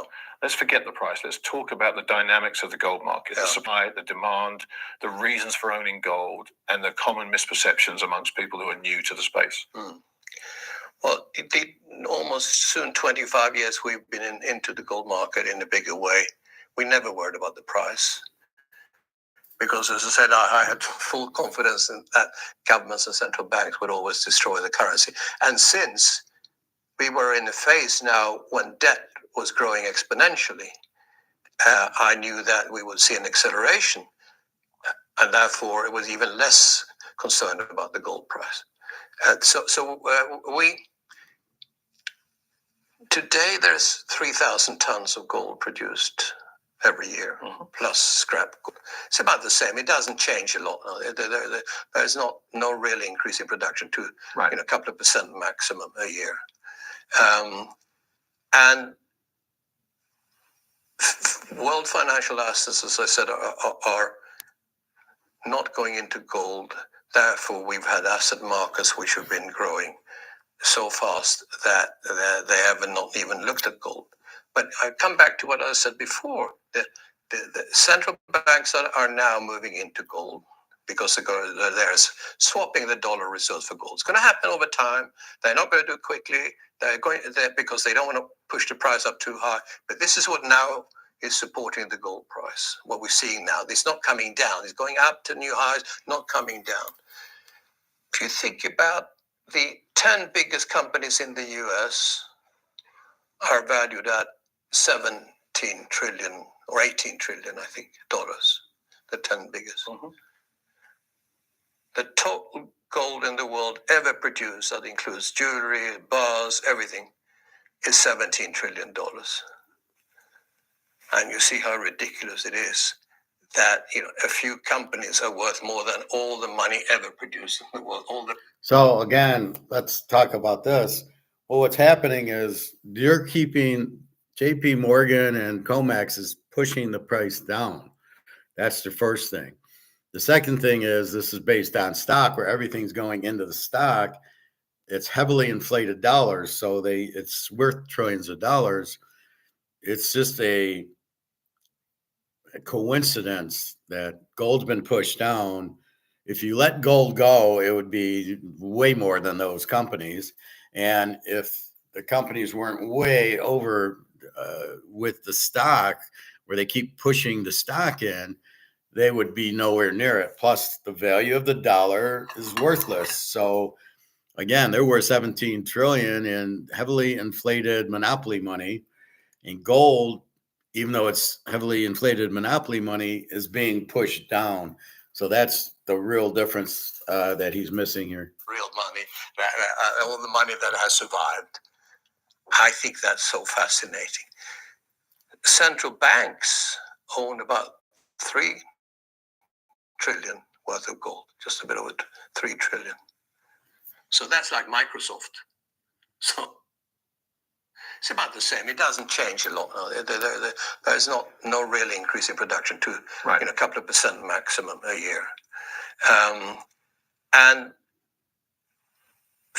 world financial assets, as I said, are not going into gold. Therefore, we've had asset markets which have been growing so fast that they haven't not even looked at gold. But I come back to what I said before. The central banks are now moving into gold because they're swapping the dollar reserves for gold. It's going to happen over time. They're not going to do it quickly. Because they don't want to push the price up too high. But this is what now is supporting the gold price. What we're seeing now, it's not coming down. It's going up to new highs, not coming down. If you think about the 10 biggest companies in the US are valued at 17 trillion or 18 trillion, I think, dollars. The 10 biggest. The total gold in the world ever produced, that includes jewelry, bars, everything, is $17 trillion. And you see how ridiculous it is that a few companies are worth more than all the money ever produced in the world, all the real money, all the money that has survived. I think that's so fascinating. Central banks own about 3 trillion worth of gold, just a bit over 3 trillion. So that's like Microsoft. So all the central banks in the world own gold to the level of Microsoft, one company. So you can see it's out of sync totally. This is why central banks are going to switch into gold. And so are all the BRICS countries. For also the confiscation risk, as I said, because nobody wants to hold in their reserves, no central bank reserves in an asset that can be confiscated. So I'm seeing a major shift, paradigm shift, taking place over coming years in the gold market, with central banks going in, with as I said, BRICS countries going in, and of course, in the end, institutions will follow like they always do. They're never leaders. Yeah. They're never leaders. They don't understand the market. They just follow price. And in the end, of course, it'll be the retail market also. So there will be, in my view, a total revaluation of gold by multiples. Because there's a lot of money that is going into a very crowded market with very little supply.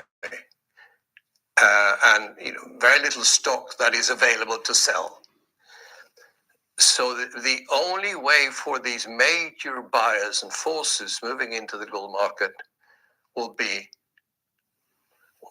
with a higher price, not because there is no more gold to produce. And that's why, as I said, gold will actually go up by multiples. And that's not sensational. It's just the obvious consequence of a market being revalued on a permanent basis. And I feel quite certain about that. Don't ask me about the timing. Two things I've learned. You asked me when you started Real Vision, you had a short interview that said, tell me one of the things you've learned during your life. And I said, patience, I said. And I've learned to be patient. Things are, because I see things that are inevitably going to happen. They don't happen in the time period you think, because we are at the end of, as I see it, we are at the end of a major financial era now. I think this is going to end very badly. And whether that takes another 10 years or 5 years or 3 years, we don't know. And I've stopped forecasting time and I've stopped forecasting price. I focus on direction and risk. And that stood me in good stead. So I think if you look at the gold market as an investment market, because that's how the majority of people look at it, we haven't started yet. So this gets into the supply demand of gold.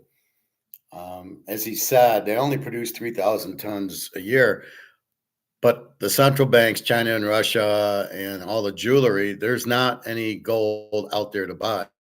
This is why I warn you, you better buy your gold now, because not only are you going to be able to find it at these ridiculously low prices, but soon you're not going to be able to find it, and certainly not at this price.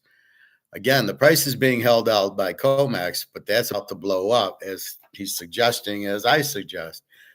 They can't keep, there's too much demand and there's not enough supply. So eventually it breaks. And then people go, well, I need gold. I'll pay more for it. And then they just ignore COMEX and go. So what I'm telling you is buy it while you can, while it's available. That's the other thing. People think, well, it'll always be available. No, it won't. Or silver. No, it won't. Because when it runs, people will buy a lot of it, especially silver, because it's so cheap.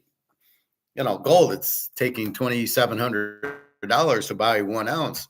Well, it's $32 to buy an ounce of silver. So for $1,000, I can buy 30 ounces of silver. I can't buy 30 ounces of gold. That would take me, $90,000. Yeah, like $90,000. I've already pushed that button. So that's already gone. So, you have a little bit of money to put into it. I mean, you have the initial blow, and then after that, you have a little bit of money left to put in. But as you start getting money, you buy more gold because you don't want to be stuck in the banks or in stocks or in monopoly money. So you quickly get the money and put it into gold and silver. At least that's what I do. That's what I suggest you do. At least silver if you can. I hear, well, I can't afford it. I don't know if that's bullshit because they don't want to buy it or what, but it's like my friend I was telling you about. He's got the money in the 401k, but he's afraid to pull it because then he's got to pay tax, even though he misses the point of it's all worthless. So I'm done with him. But basically, that's the biggest thing. And they're going to talk about that in a minute. But it's all supply and demand, and the supply is running out quickly. And, I don't know how else to tell you that. And again, it's not a guess. It's not an opinion. It's a fact, and it's logic. You only have so much, and everybody's buying it, and all the central banks in Russia and China are buying it. You go to the coin store, and he's got a little bit of ounces, and that's it, and it's just being bought up. Now, there's people who own it already are selling it because they think, well, that's it. It's at its high, and they're selling it. Or the people like Jenna who thinks, well, I'm going to, it's not going up anymore. They don't really, you're just holding the gold. I'm like, I'm holding it because when it hits $30,000-$40,000 an ounce, why would I get rid of it at 2,700? Because I know that's where it's headed. How can it be headed there, Howard? Well, because COMEX will blow up because there's too much demand for it. People will just say, I need the gold, and they'll just ignore COMEX and go to the mines or go somewhere else where COMEX won't price it. So anyway, that's that's why I say buy it while you still can at 2,700 because it ain't going to be around much longer at that price. Couple months, maybe, if you're lucky. As I said, Shalom, everyone. My name is Eris.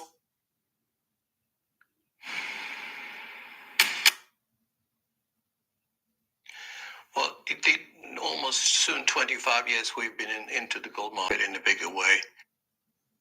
Buyers and forces moving into the gold market will be with a higher price, not because there is no more gold to produce. And that's why, as I said, gold will actually go up by multiples. And that's not sensational.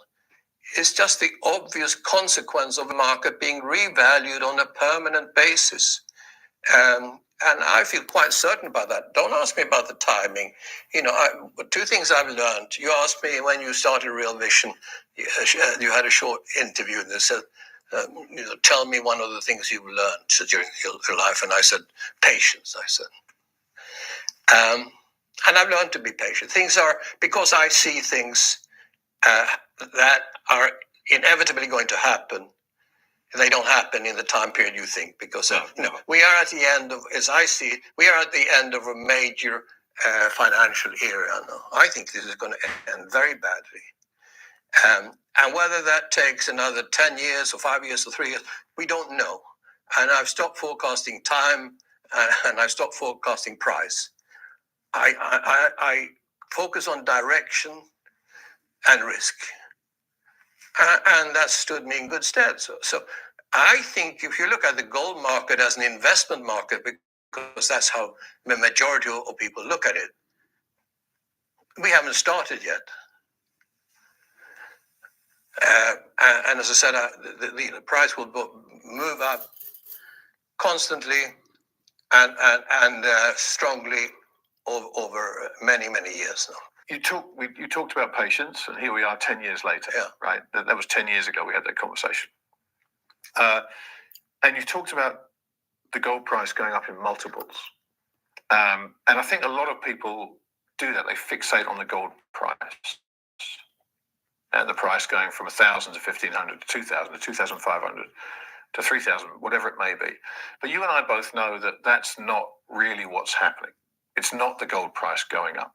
This is really the purchasing power of fiat currency declining. Well, it's both. So for people who are trying to understand gold beyond the terms of price, who are trying to understand why they need to own gold, not speculate in gold because the price is going up, help them understand the ways in which gold functions as a protector of purchasing power, as an inflation hedge, not purely about the price.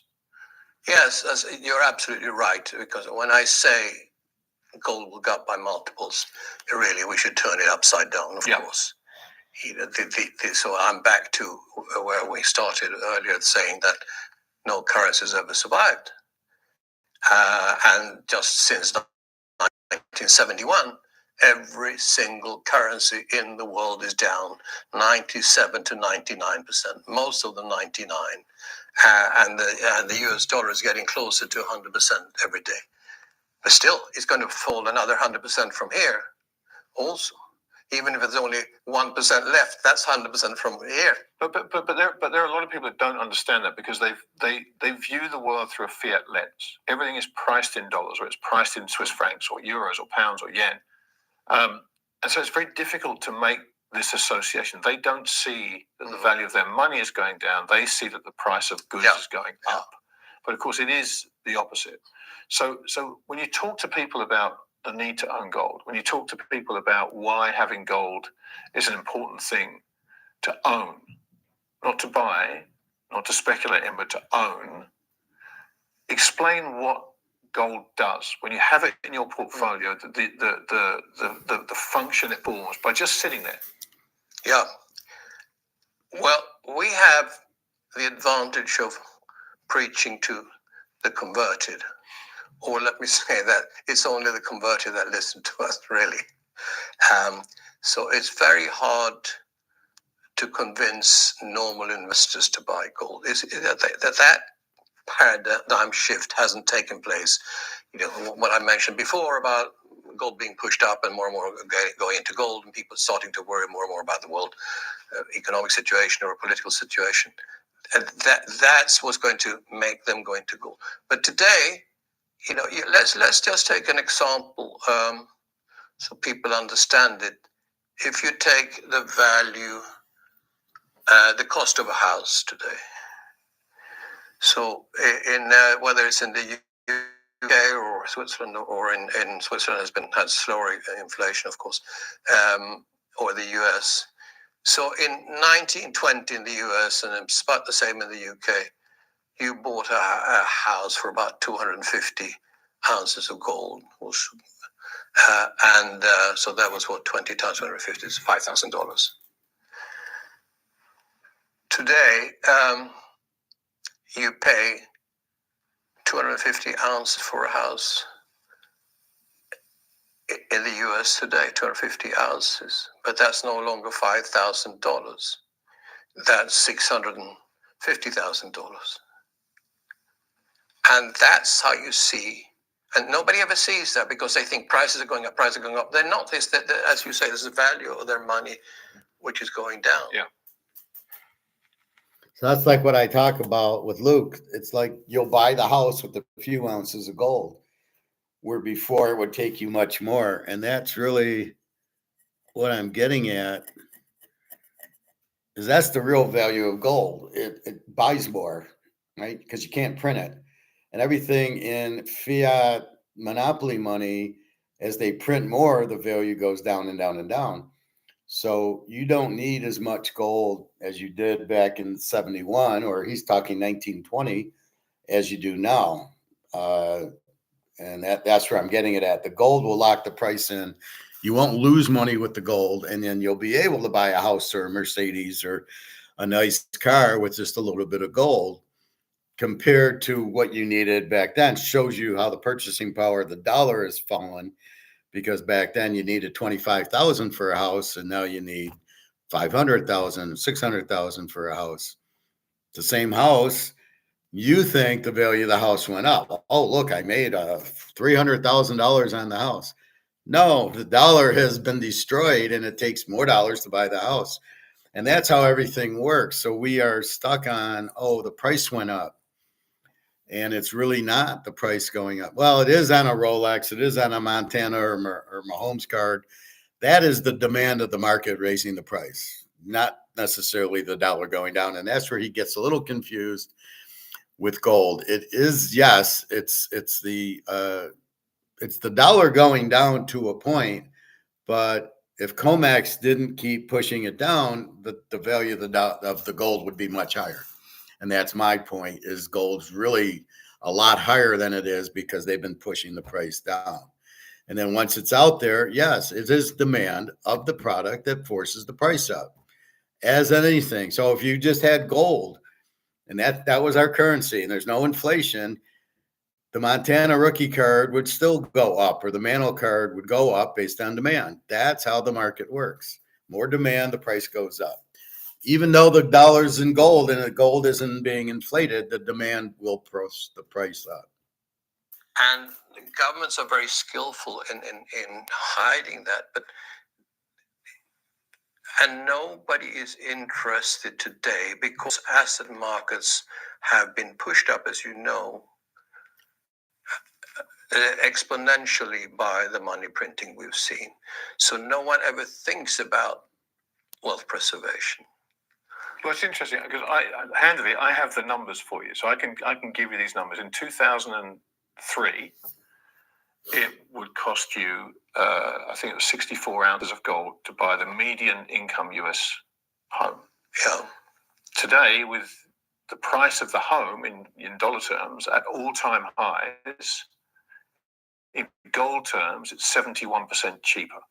So the price of a house in the US over the last 22 years has fallen 74% in gold terms.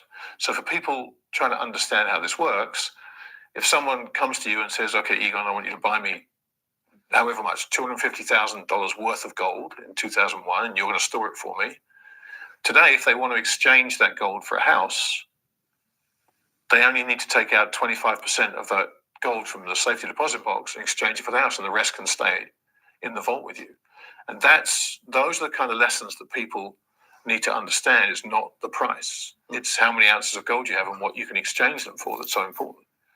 Yes, and you know and the only thing with his analysis that's wrong is he's looking at a gold price that's been COMEXed and been depressed by COMEX and JP Morgan. So you're not even getting the true value of the gold, and it's 74% better. If you imagine if they let gold go like a Rolex or a Mantle card, look at the Montana, it's $100,000. I bought mine for $150, ungraded. If it's a 10, it's worth $100,000. I've made it go from 100 to 100,000. That's not all inflation. That's also supply and demand. There's very few Montana rookie cards that are 10s because of this setup. But that's where, if gold was really to run, it would be, let's say, 20,000, and his analysis would be a lot farther for gold. And that's what they hide. But that's what they don't talk about, is the COMEX keeping the price down. So the real value of gold is 10 times higher. It's the sad thing. But the same concept. Today, everybody measures everything with paper money, which is going down by the day. So you have a debasing currency, and you think your price is going up, but then when you look at your investments, you're just getting so much richer. I had a chat with Jim Rogers a few weeks ago, and I said, we should measure the value of things in chickens or cows, rather than measuring it in the currency, because it's something real, or a house for that. Barrels of oil, or exactly, gold, right? Exactly. That will come, but before then, we will see a lot bigger decline of the currencies, and as I think we are starting the exponential phase now of debt going up. I'm absolutely convinced that interest rates are going much higher. I thought that for quite a while. Market is surprised that bonds are now going down, and bond rates, especially 10-year longer rates, are going up. To me, it was clear that interest rates bottomed into 2021 after a 40-year decline, and we are in for a long-term upturn in rates now. So that will mean higher inflation is coming, which means also, therefore, lower currencies. And I would not be surprised, which I've always thought, that we're getting to a point when there will be, as Hemingway said, how you go bankrupt, first gradually and then suddenly. I've taken the example a few times about when you fill a stadium with water, 1 drop, 2 drops, 4 drops, etc. And it only takes 50 minutes to fill a stadium with water by one. But at 45 minutes, the pool is full at 50 minutes, but at 45 minutes, or the stadium is full at 50 minutes, but at 45 minutes, it's only 7% full. I think we are now getting into those last 5 minutes now, where we're going to see massive increase in money printing. And it might be in a different currency like CBDCs or so. They'll try to shift the focus away from the current currency. This is the new dollar, this is the new e-dollar or whatever. But that's what I see. So, the protection now, and also what I said with central banks and major buyers, BRICS countries, are getting into the gold market to protect against what I'm seeing, and they're saying, and what they are seeing clearly.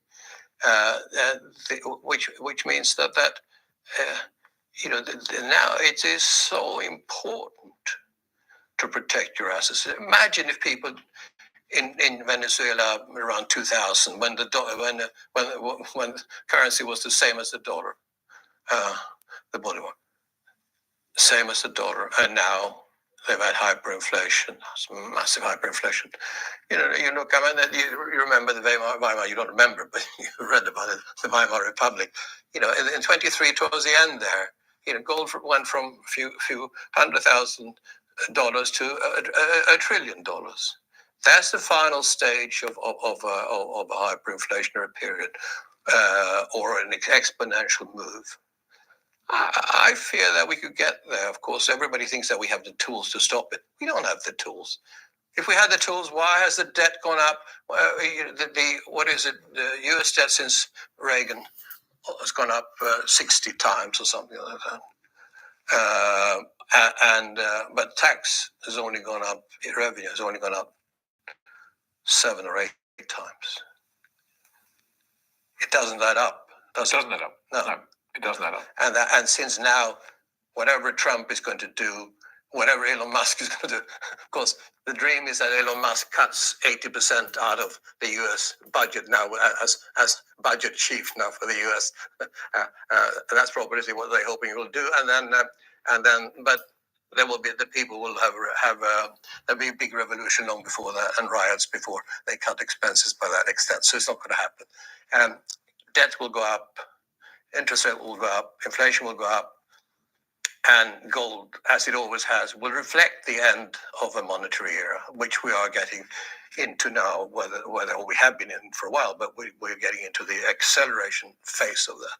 Well, if we are where you suggest we are, and I suspect the evidence proves that you're right, then this is not a question of should people own gold. This is a question of gold is something people are going to need to own in order just to protect themselves from what's to come. And so I think what you're doing with Von Gratz is a great service to people that understand the risks, and it does give them the ability to hopefully protect their purchasing power. And none of us will ever be able to avoid all the pain that's coming, but at least you can mitigate it to a certain degree. So it's been great fun sitting and talking with you, as always, Egon.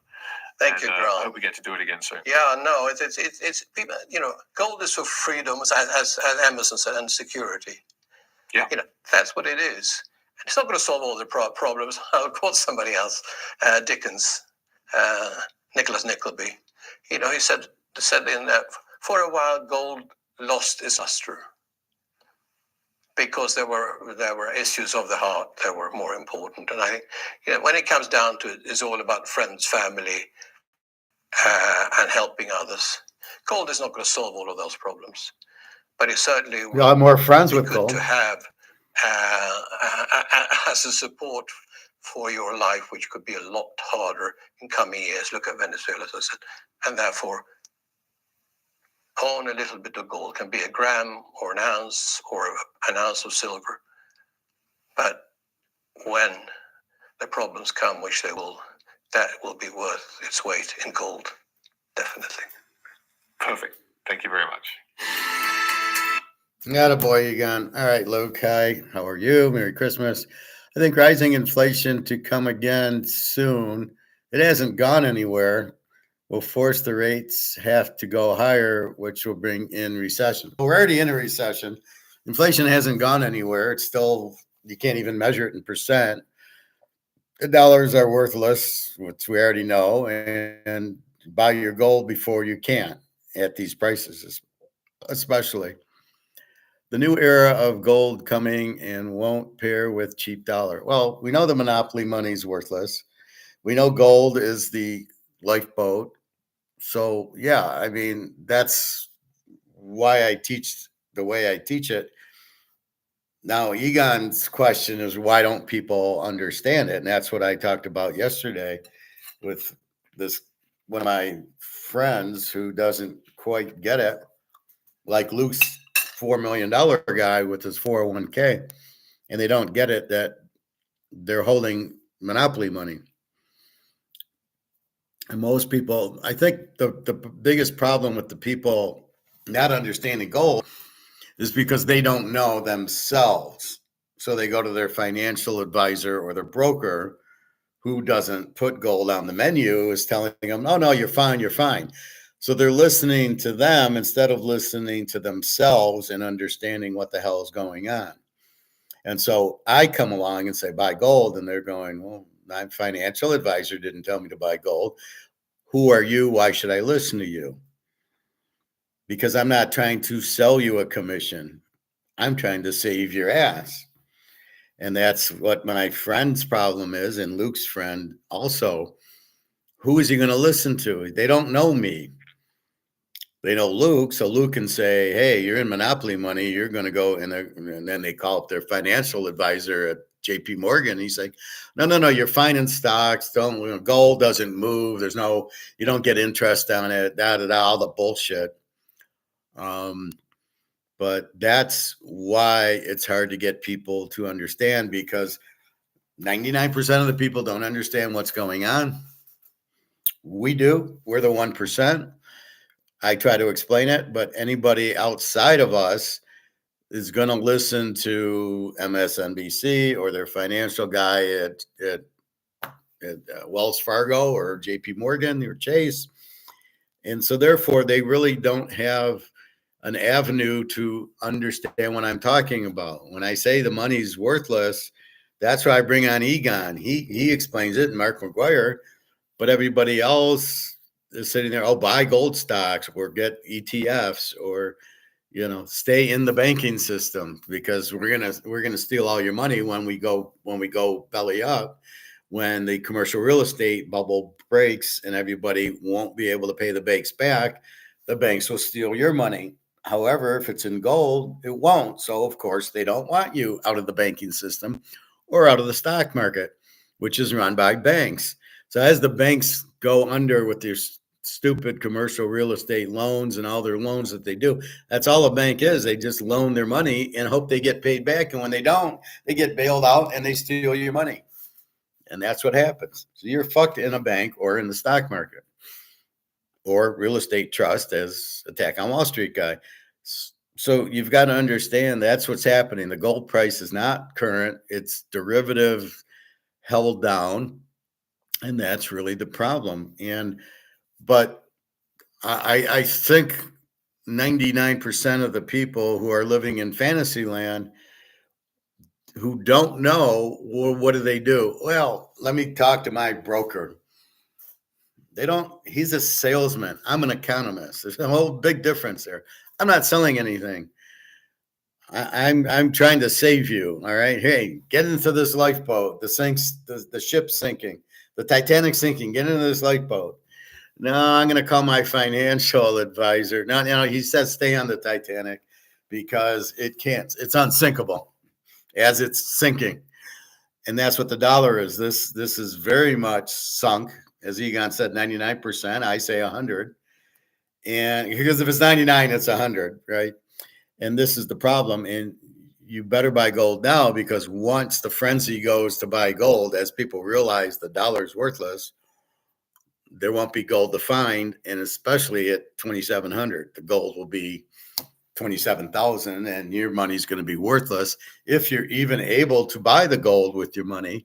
Because if I'm selling gold, I don't want your fiat money now, your monopoly money. If you tried to buy gold from me, as I said, when gold was about 2,000 an ounce, the coin store guy said, we need some eagles, 1 ounce eagles. And I know you have some because you buy them from us. We'll pay you 2,000 an ounce for them. And I said, add a zero. I'll give them to you at 20,000 an ounce. I don't want 2,000 an ounce for them. And that was when gold was at, 2,000 or 2,050 or 1950 or whatever. And I don't want bullshit monopoly. I don't want to get back on the Titanic. I want to stay in the lifeboat, and the lifeboat's gold and silver. So that's the point. However, you guys get it because you're listening to me. And the problem is when I go to the club or the hot tub or the sauna, they're listening to their brokers, and their brokers have made them a lot of money because he's put them in Apple and Amazon, and all these stocks are running, and everybody jumps into these stocks because they're going up, because everybody wants to get rich because they don't want to work, because they see these stocks going up. So it behooves them. Why would I get out of it? Like your friend, Luke, why I got $4 million. Why would I get out? They match my 401k. There's no reason to leave. I'm making money. But the money you're making is monopoly money. And that's the part they don't get. And if they call their advisors or their brokers, they don't get it either. So they think the money's good. It's been good for, since 1776. And we went off the gold standard in 1971. The money's been good. The money hasn't been good.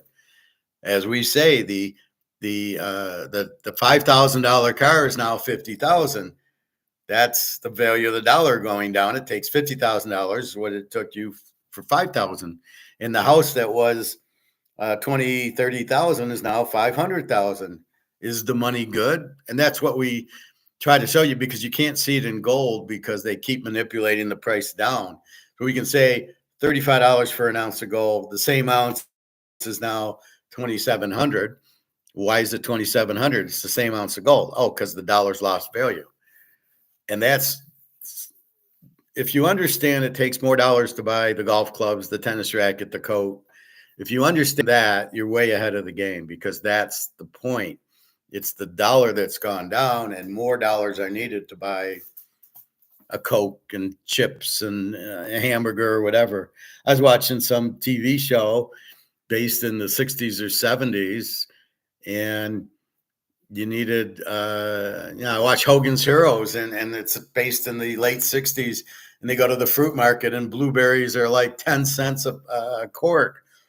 But that's when the money was good. And as soon as the money, now it takes $4 to buy the quart of blueberries. And that's really the problem. And that's, so steaks are $10, $15, $20 a pound for a New York strip or prime or whatever. And that's really what it is. It's the money is worth less. So when you get your paycheck, if you hold that money, if you get a paycheck, and let's say you get $3,000 every 2 weeks, so you get $6,000 a month. If you don't do anything with that money, slowly it's worth $5,000, and then $4,000, and then $3,000. If you don't put it into gold and silver. So the longer you put it in, the longer you keep it, the less it's worth. And if you put it in the stock market, you're going, oh, I'll put it there. The money's going up. I'm making money. You're not making anything in the market. Because the value of the dollar is worth less and less and less. So when Microsoft goes up from $100 a share to 120, You go, oh, I just made $10,000 or 20,000, or you Bitcoiners who now it's at 95,000. I mean, I don't even know where it's at now, but it goes down 10,000 just like it goes up 10,000. And then you've got to move it into the bank, and good luck getting the money out of the bank. And as you know, if you move the money into the bank or even leaving it in Bitcoin, the value of the dollar is going down. So you just bought Bitcoin at 90,000 and now it went up to 95, but the value of that money is going down and down and down. And that's the problem that people aren't understanding. If you keep printing it, the value goes down. That is a concept that nobody can understand except for my class, because I hammer it home. This is what it is. But that's the problem. So people aren't even catching the first concept, which is what egon's price protection is, right? It's you won't lose the price of it. So that's what he tries to say. You know, in Rome, you bought a toga, now you buy a suit, and it's really the same ounce of gold. Kind of, but that's close, but it's also being manipulated down. If you would manipulate it and it runs, then you would really see the real price of gold would be much higher. And then it would buy you 5 suits instead of 1 suit. But that's the problem that nobody's getting is by holding your money in the 401k and it's worth 500 grand, what can the 500 grand buy you? Not a lot, not as much as it could have in 1971. And that is the point, and that is what nobody gets. And so if I tell people, and then they run and buy, they go call their broker or their financial advisor, he's not going to say that the value of the dollar is going down. He's not going to say buy gold because it's not on the menu. He's going to say, oh, buy more stock then, and the stock will go up. You'll make money in the stock going up. But the dollar that I'm buying the stock with is going down. So I'm not making any money. I'm losing money. And as it sits there, I lose money. Then I get to pay tax on it when I do sell it. And when I do sell it, how do I get the money? Oh, it's got to go into the bank. And then I leave my money in the bank watching the money go down. So let's say I got 100,000 in Microsoft and I sell it, right? I want to take profit. Where do I put it? Into Wells Fargo. Okay, now I got 100 grand in a Wells Fargo account. Can I get the money out? Probably not. Maybe 10 grand. Maybe, probably 5 grand. But as I have the money in Wells Fargo, the value of the money is dropping and dropping and dropping. My statement says 100 grand, but I can't buy anything with it. That's when you get the wheelbarrows out, right? In Venezuela, Zimbabwe, Greece, you get the wheelbarrow out to buy bread. So all of a sudden your 100 grand buys you bread. And the point of this is if you move it into gold, the value of the gold protects you and you can still buy, if 2 ounces buys a house, 2 ounces will still buy a house. And that's the point where the money is losing value. And now it takes 500,000 to buy just a regular house. Will soon be 700,000 to buy that house. And the 500,000 now will buy milk and bread. And that's where we become wheelbarrow salesmen.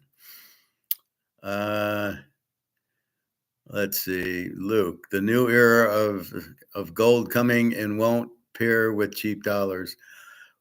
Well, the gold, I showed it yesterday. Egon's saying by the first quarter, gold and silver are going to go to the moon. I'll play that one. He's got another video.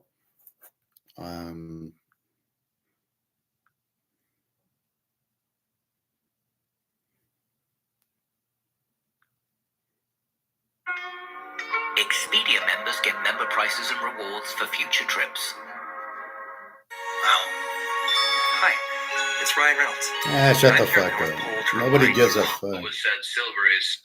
Okay, so I'll play that in a minute. I want to set it up, but that's the whole key to it is the money it can't keep holding. You can't print $1 trillion for the debt, for the interest on the debt, because that comes out of nowhere, thin air. Then we got Social Security and Medicare and welfare and the military and paying all the government employees. This is the problem with big government. Where do you get the money to pay them? Especially if you're paying them more than you're bringing in taxes, means we're getting it by printing it. And that makes the value of the money go down more. So if you're making 100 grand in 1971 and you're making 100 grand today, you cannot buy the same thing with the 100 grand you got in 71 versus the 100 grand you get today. And like I tell Bobby, his $1 million a year is like $10,000 now. So his $1 million when he first started was $1 million. Now it's about 10,000. So he's getting fucked pretty big time on his contract. What he thought was good, I told him I would have sued the person who put me in it. I'd sue him because that guy was an idiot. He would have been much better off taking the normal lump sum or getting it in gold. I would have said, I want $1 million in gold every year. Then I would have done it. Anyway, BNY, I don't know, Bank of New York Mellon offers employees 100% match on their 401k. Most offer 50 cents for every dollar. Yeah, but I see this is the problem. So it keeps your friends in the 401k. They think they're getting money, but they're getting monopoly money. So it's pointless. I refuse all that. I don't take a 401k. I don't want a match. I want my money, and then I go and get rid of my money and buy gold and silver with it. So I will not invest in a 401k because then I'm stuck in stocks and they're worthless because the dollar is worthless. So I want to buy gold with my money. In fact, I'd rather get paid in gold for my money than crap. But I take the crap and I get paid on Thursday's direct deposit, and I go Friday, and then I'm at the coin store Friday afternoon or Saturday because I don't want to be in dollars. If you can even get them out of the bank, which I doubt, but you can't, what are you going to do with them? And they're not worth anything. They can't buy they can't buy anything. Fucking Cheerios are $5 for a fucking box of Cheerios. $5? I bet in the 70s it was 10 cents, 20 cents for a box of Cheerios. The banks are thieves. Yes. Well, we know they're in charge. Not only are they thieves, but they're the ones in charge of the government. And so anything that goes wrong, they're going to do a bailout to get their money back. Only the banks, if you never notice, only the banks get the bailouts. When GM and Chrysler went bankrupt, it was a loan. It wasn't a bailout. We'll loan you the money. And they put their guys in charge of these companies. It's not a good thing at all. So that's the problem, is you've got to open your eyes to realize it's the dollar that has no more value, which nobody does. So when your friends have 401ks, my guy says, well, I don't want to pay taxes on it. I go, but it's monopoly money. So let's say you have 100 grand in a 401k, or as your friend has 4 million in it. So take half of it and pay the tax on it and buy gold, and you'll far more than make up for the tax you paid. They're so afraid to pay tax, but they're not afraid that the money's worthless. This is like a shake my head moment, Bobby. So wait a minute. You think the dollar, you think your 401k money is actually real, and you're afraid to pay tax on it to then put it into gold, which would be the only thing that can save you. So what are you going to do when that 4 million is worthless? Oh, it'll buy you a can of soup. What are you going to do when that happens? When the wheelbarrow, when we start selling wheelbarrows and people pump all their money into it to buy milk and bread? I mean, you've seen it happen. Zimbabwe, Venezuela, Germany, Greece. You go wherever you want to go. I heard some guy say, well, they ran out of money. How can a country run out of money? They got the printing press. They have the bank that has the monopoly on printing the money. They don't run out of money. The money has no value. And that's the problem. It's not that you run out, because you can always print. The Germans in the 20s were printing $1 billion, billion Deutschmarks or Reichsmarks a day, but it was worthless. You wallpapered the walls of your house with it because it was worthless. And that's the problem. So let me play Egon.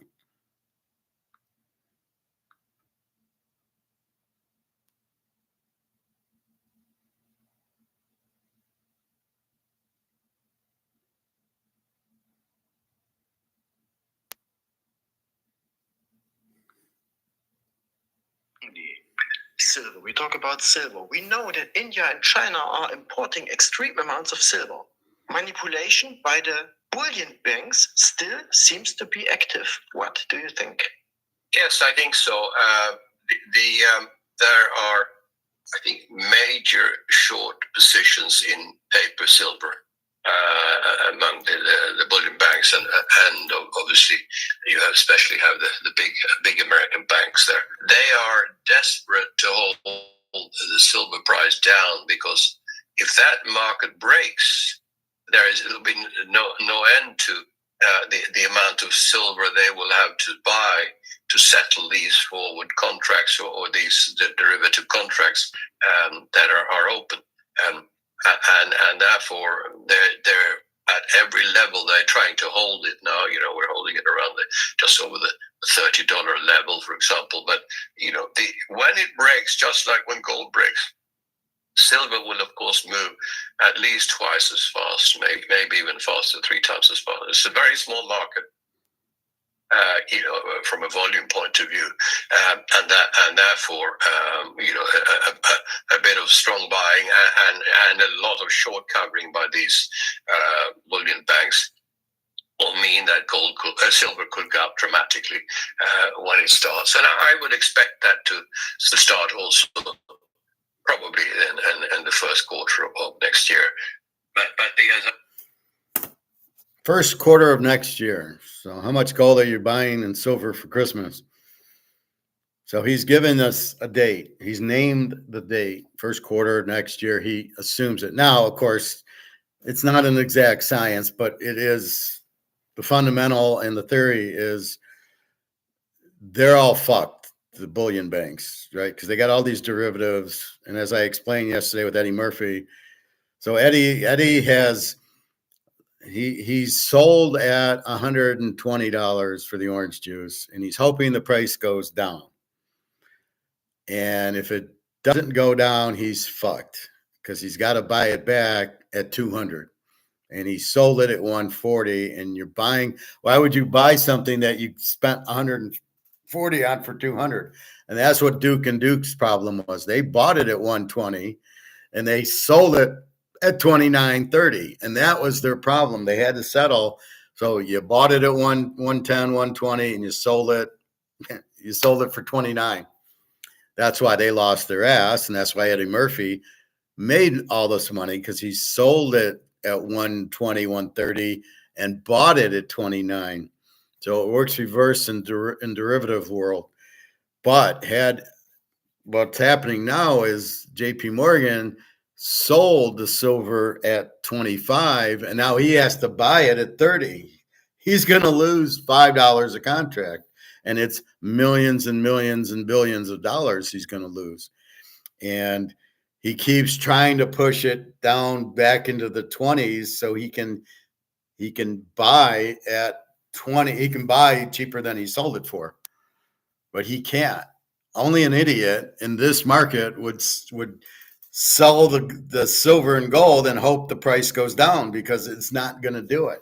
And as much as they can manipulate it, it's about to bust, because China and India and Russia are buying hand over fist at these cheap prices. So what you're doing is you're keeping the price down and allowing all the competition to buy it at these cheap prices, including me and you, who are able to buy it at these. I'm going to go buy more silver at $30 an ounce. I mean, let's check the price. But it's 26.35 right now, and 29. Now we know this is bullshit. This is add at least 1 0 to this, so it's at least $300 to $500. And this is at a zero, about 26,000. That's the real price without the manipulation of all these derivatives as they try to push the price down, which has been my theory the whole time, and why we're buying the shit out of gold and silver, and why I tell you not to worry, because this is a fantasy price. This is a derivative price of them pushing it down because they sold silver at 25 and they're trying to buy it at 24 and it's at 30. And now they got to buy it at 30 and they sold it at 25 because they sold first. That's what you do in derivatives. If you're short selling, you sell first and then you buy. And you're hoping the price drops and you buy. When you do the call option, you're then buying and hoping the price goes up and you sell it. And that's what normally happens with stocks. You buy it at, you buy Microsoft at 100 and you hope it goes to 150. And when it goes to 50, you're fucked.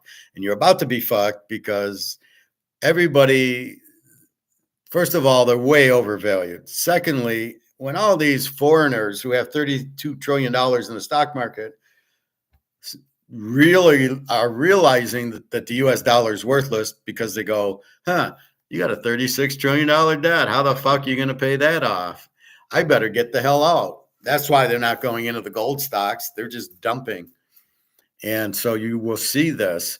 So you bought Microsoft at 150, but with all the selling, the price will go down to 100 and all the margin calls will come and everybody gets fucked. And people who need the money will start selling the stocks to get money. And these companies will go out because, as Luke's saying, there'll be the recession because interest rates will have to go up, which will make everything more expensive. So can you afford $20 coffee? Probably not. So you won't buy it. There goes Starbucks out the door. And that's what happens. Luke sells tennis rackets. He ain't going to be selling tennis rackets at $1,000 a racket. Nobody will have money or to even afford to buy it. And then Luke, the company goes out of business because the market has now said the price is up here because of the inflation. And they can't, the market's down here, right? The market, I'll pay you this and you try to sell it. It's like my Toyota Camry story. When I go get my oil changed and I talk to the sales manager and the finance manager, and they're trying to sell Camrys at 35,000 that I bought at 24. I go, the market's down here at 25, 24, 25, 26. You can't sell it for 35. There's no market for it there. You've got to come down where the market is. There's no market for $1,000 tennis rackets yet. With all the inflation and the cost going up, you either sell it for 1,000 or you go out of business. And more times than not, they'll go out of business. And that's what'll happen. And then that's why we sit in gold. You don't need a retirement in gold. You don't need life insurance if you have gold. You don't need anything but gold. And you just watch gold go through the roof, which is what's about to happen. And again, the hard part I figured talking to my friends or Luke's friend is they don't know. These people are morons. They have no idea about economics, finance, money, inflation, what it really is. It's not rising prices. It's printing the dollar to zero, which has happened every fucking time. So they don't know that, and they're too stupid to understand it. They can't listen to logic as we explain it. So they call their financial advisor or their stockbroker, who are just salesmen who are even dumber than they are, but they'll keep them in stocks because that's where the commission's at. That's their job, is to sell, right? What did you hear on the margin call, right? The guy from Die Hard 3 sitting there saying, well, we got to sell all of it, dump it. And they give the salesmen bonuses if they sell all the real estate trust. So by selling them, they get their bonus. So that's how they work, they're just salesmen on commission. They have no idea. There's no commission for gold. There's no advantage for them to put you in gold or tell you to buy gold. So they never will, but you're stupid. So you listen to them. That's how stupid you are, because you're actually listening to them instead of somebody like me who explains it to you. And you go, yeah, that makes perfect sense. And so, yes, I know everybody in my class already gets it, but it's the other people that don't. And that's the reason is they sit there and they listen to their financial advisor thinking they're smart, and they're not, and they're not economists. And that's why I shit on all these people except Egon and Mark McGuire who want to talk about gold and this and that, and they don't understand what inflation is. I don't want you to listen to Peter Schiff. He doesn't get it. He doesn't even know what inflation is. The purchasing power of the dollar, but it's not inflation. It's exactly what it is. That is what inflation is. And he doesn't even know that's inflation. So I don't want you to listen to those guys because they're going to steer you wrong and you're going to get fucked by them, or Rick Rude or Reichert or all these Andy Scheckmans. They have no idea what they're talking about. They're just salesmen. They're not economists. So therefore they can't figure out and understand, get out of off the Titanic and get into the gold boat, the lifeboat, because it's printed to zero. And they just want their commission. Schiff wants to sell you gold. Scheckman wants to sell you gold. Have no idea. That's all they want to do, but they don't understand the reason why. I'm not selling anything. So I have no dog in the game, or whatever it's called. So mine is just simply to educate you. Yeah, the banks are thieves. I like what you did there. You put a little space in there, Luke, so you wouldn't get audited by the powers to be.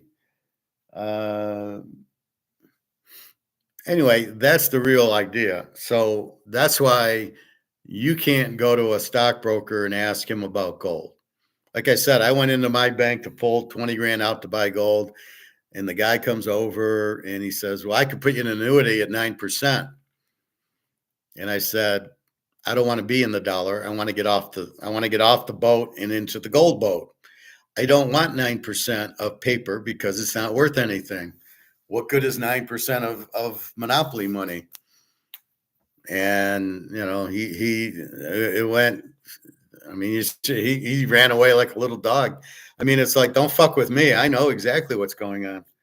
But most people would have taken the 9% annuity and go, oh, I get 9% of my money, without understanding the money is worthless. And that is really the key to it.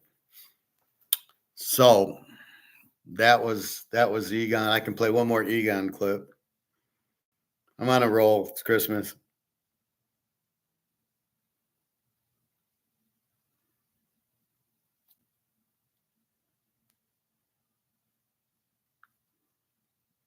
This AI Trade Finder will handpick you options trades every morning on autopilot. Hi, my name's Which people should worry about.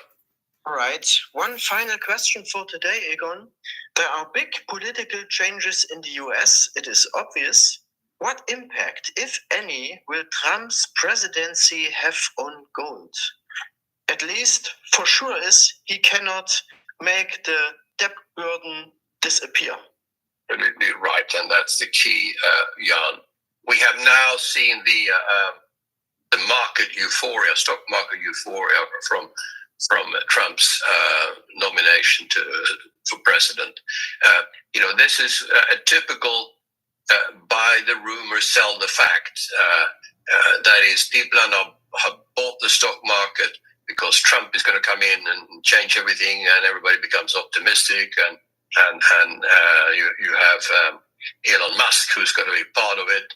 Probably, I mean, he's an interesting person and very successful. But I think one day probably Musk and Trump will fall out because it's just too intense. So that's one problem. And of course now also the Nigel Farage of the Reform Party in the UK, he's gone across now and he wants to learn from Musk and from Trump how they can actually win the next election in the UK. Trump, the euphoria from his election, the president, I think is finished now. So now we have bought the rumor. Now I think at some point, probably early next year, it will be the sell the fact moment, which means that people are then going to look at stock markets again, look at, as you said before, they're overvalued to a massive extent. If you compare them with stocks to GDP or P ratios or whatever basis you value stocks, they are in a bubble. And I think we will see a sell-off in stocks starting sometime first quarter next year. It could be early, could be later. It doesn't matter when. The Trump effect is finished. I think the problems in the US will remain the debt problem, as you mentioned, and that's not going to go away. On the one hand, he talks about Musk coming in and saving expenses, etc., in his efficiency department. That's not going to happen. Politically, it's unacceptable. It's not going to happen to any major extent. And therefore, the deficits will continue to grow. And it is deficits and money printing which will accelerate in the next few years. That is what determines the gold price, nothing else. So, as I said, I expect a much higher gold price combined with a much lower stock market in 2025. Sadly, and the Trump effect will evaporate quickly. And on top of that, he will have major problems. I mean, he's not a warmonger, but the wars will still be there, and the problems will still be there in the Middle East. Problems. Russia is not going to just say, "Okay, fine, let's make peace." Russia is going to demand that NATO pulls back a long way. And that the West is probably not going to accept. So it won't be a quick peace, even if obviously the world would like it to be. But I don't think it will be. So the problems in the world will continue in the Middle East, in Ukraine, etc. Therefore, also the money printing and the debt explosion will also continue, and that's what gold investors should focus on. Nothing else. Not an individual. An individual like Trump is not going to make a massive difference. He cannot change this very bad trend that the world is in now, and that's same is going to be with Germany, of course, with France, the UK. Disastrous now for the UK, the economy, and of course Germany, as you know, is gradually sinking, or even sinking faster. Now, France is going to be killed by its unions, which is always demanding more and more. So we are in a mess in the Western world, and the gold will be more important than ever to protect your wealth in this situation. Physical gold outside the banking system, that's the only way to hold your gold, and you will do very well in the next few years by doing that. That was a good final statement. So if you think about it, you have choices in assets. I can hold this. I can hold this. Now these have values, or I can get a Rolex, or I can buy gold and silver, or I can get a mantle card. So which one would you want to be in? Ones that are going down or ones that are going up? And that's really it. So you're blindsided with gold that you don't think it goes up because COMEX is keeping it down, right? They're doing it artificially, not by the market. Like I said, the Toyota's 35,000, the market's down here. The market for gold is up here and the price is down here. So we would gladly pay 10 grand an ounce for gold, or I would buy a quarter ounce for 2,500 in a heartbeat. But I can get it at 2,600, which is I can go buy a quarter ounce for $700. But I would pay 2,500. So it's fucked up. It's reverse. We're normally, well, I only want 25,000 for Camry and you're 35. I'm not gonna buy it. We've got it reversed. We would pay this much for gold and they're keeping it down there. And so it's pretty hard not to. Where the Montana and the mantle cards are already 70, 80, 90,000 for. The Jordan rookies, 500 grand. That's already gone. But the gold's still sitting there at 20, the silver at 30. We would gladly pay $500 an ounce for gold shortly. If you can find it for 500, which you won't be able to. But you're keeping it at $30 for us. It's a fucking no-brainer, right? The demand is higher than the price. The market is over the price. which is never done, except for in situations where the government and the banks get involved to try to do their best. And as we know, the market always wins every time. Check the Romans, the Spanish, the French, the Germans, the English, whoever had gold before, the market always wins. Everybody wants the gold. And why the U.S. isn't buying gold is really the dumbest thing they could. They're only out of this thing they're in. I hate the word crisis, and I'm not going to use it. The only thing with this whole big, you owe $36 trillion in debt, is to have it gold and make the gold $50,000 an ounce. And then I have, how much gold do I need to pay it off? That is the only way you can pay this off. It's the only way you get out of inflation, is change the dollar. The inflation is, this has been printed to death. Your answer is then to come out with a new dollar that isn't printed to death. That's how the Germans did it, and it didn't last. By the time Hitler got in, he had hyperinflation in his new dollar. That's why he started the war, was to steal the gold from all these countries. That's World War II for you. All the wars are about usually gold and oil. It's always about money. That's why they go to war. And it's always like the army goes in to protect so they can steal, right? So if you're going to go into a bank, you can go in with an army. You go in with an army, you're probably going to get the money. So anyway, again, the college bowls, including all the playoffs, are $100. If you want the pros, all the games to the Super Bowl with the college bowls, it's a total of $200. So all the college and the pro for the end of the year would be $200. If you're like Todd, who's already bought the bowls, it's only $100 for that. If you want the weeklies, there's still you can buy the weeklies for $50 in the class, or $75 on the site. So I'm trying to give you a break for Christmas there. But if you want the pros to the end of the year, that would be $100. I mean, there's $200 for both. If you bought the bowls, it's only $100. If you didn't buy anything, it's $200. But if you just want the pros, it'd be $100. So bowls are $100, pros are $100, all the way to the Super Bowl. Otherwise, you can pay $50 a week for the next 6 weeks and pay me more, which is fine. Some people actually do that because they're more comfortable paying weekly, and I'm whatever they want. I try to make the customer happy, and I try to make the customer money. So that's how it works. Anyway, so that's what we got. We got a 35 unit lock going this week and a 31 unit lock. That half of it was with Baltimore yesterday. So you can still get the other half and play it with the other teaser and several other teasers I have. So that is what's going on. There's your gold. I'm going to go run to the gold store right now. See what he hasn't had quarter ounces lately. If he has, I'll buy a quarter ounce, but he hasn't. Last time I bought a 1/10 of an ounce for $300, and I danced all the way out the store. But he hasn't had quarters or halves or dimes in a while.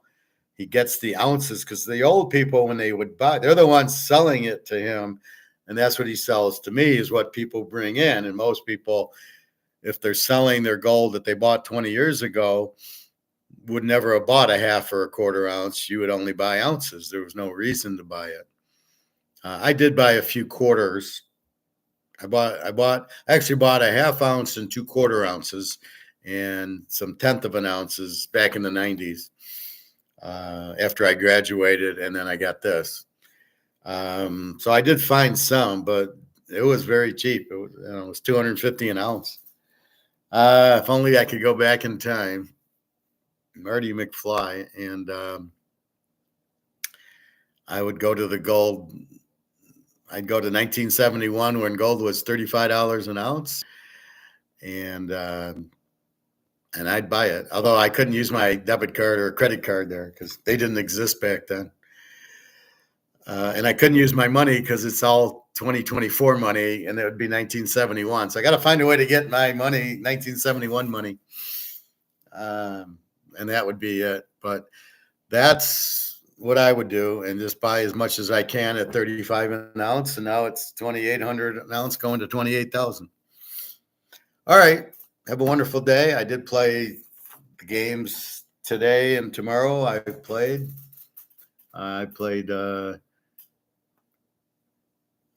tonight's game, and then I played 1, 2, 3 tomorrow.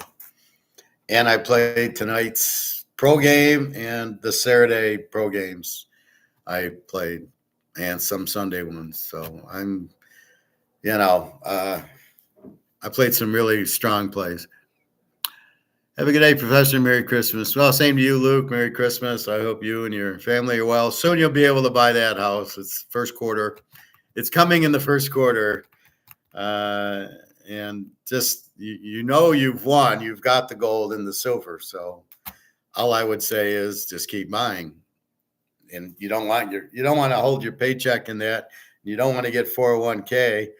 And I would just kind of laugh at your buddy with the 401k going, well, yeah, you're probably fucked, but hey, you know better than me. Or ask him for his financial planner or stockbroker, whoever's telling him to stay in stocks. I would tell him to have a word with him. Ask him about gold, and show him Egon here, and then let him flip out. All right, I'm going to have some lunch, and I'm going to go swim, and that's about it. I have some leftovers from Christmas. I had ribs and chicken, and I made sloppy joes, and I got salad, and yum, yum. I even bought some ice cream, which, what the fuck, it's a holiday, and that's it. So anyway, off to the pool shortly. www.teaserking.com if you're interested in the football, or if you just want to ask me a gold question or an economic question. My email's at teaserking.com. And again, if you want the rest of the year, just find the $200 and I'll know that's what you bought, and I will give you that password. If you bought something, then just give me the 100 for the rest of the year for the pros if you bought the college. Anyway, that's what's going on. So have a good night. Merry Christmas, and I hope you enjoy, and take that Christmas thing, go buy gold and silver with it. All right. Take care.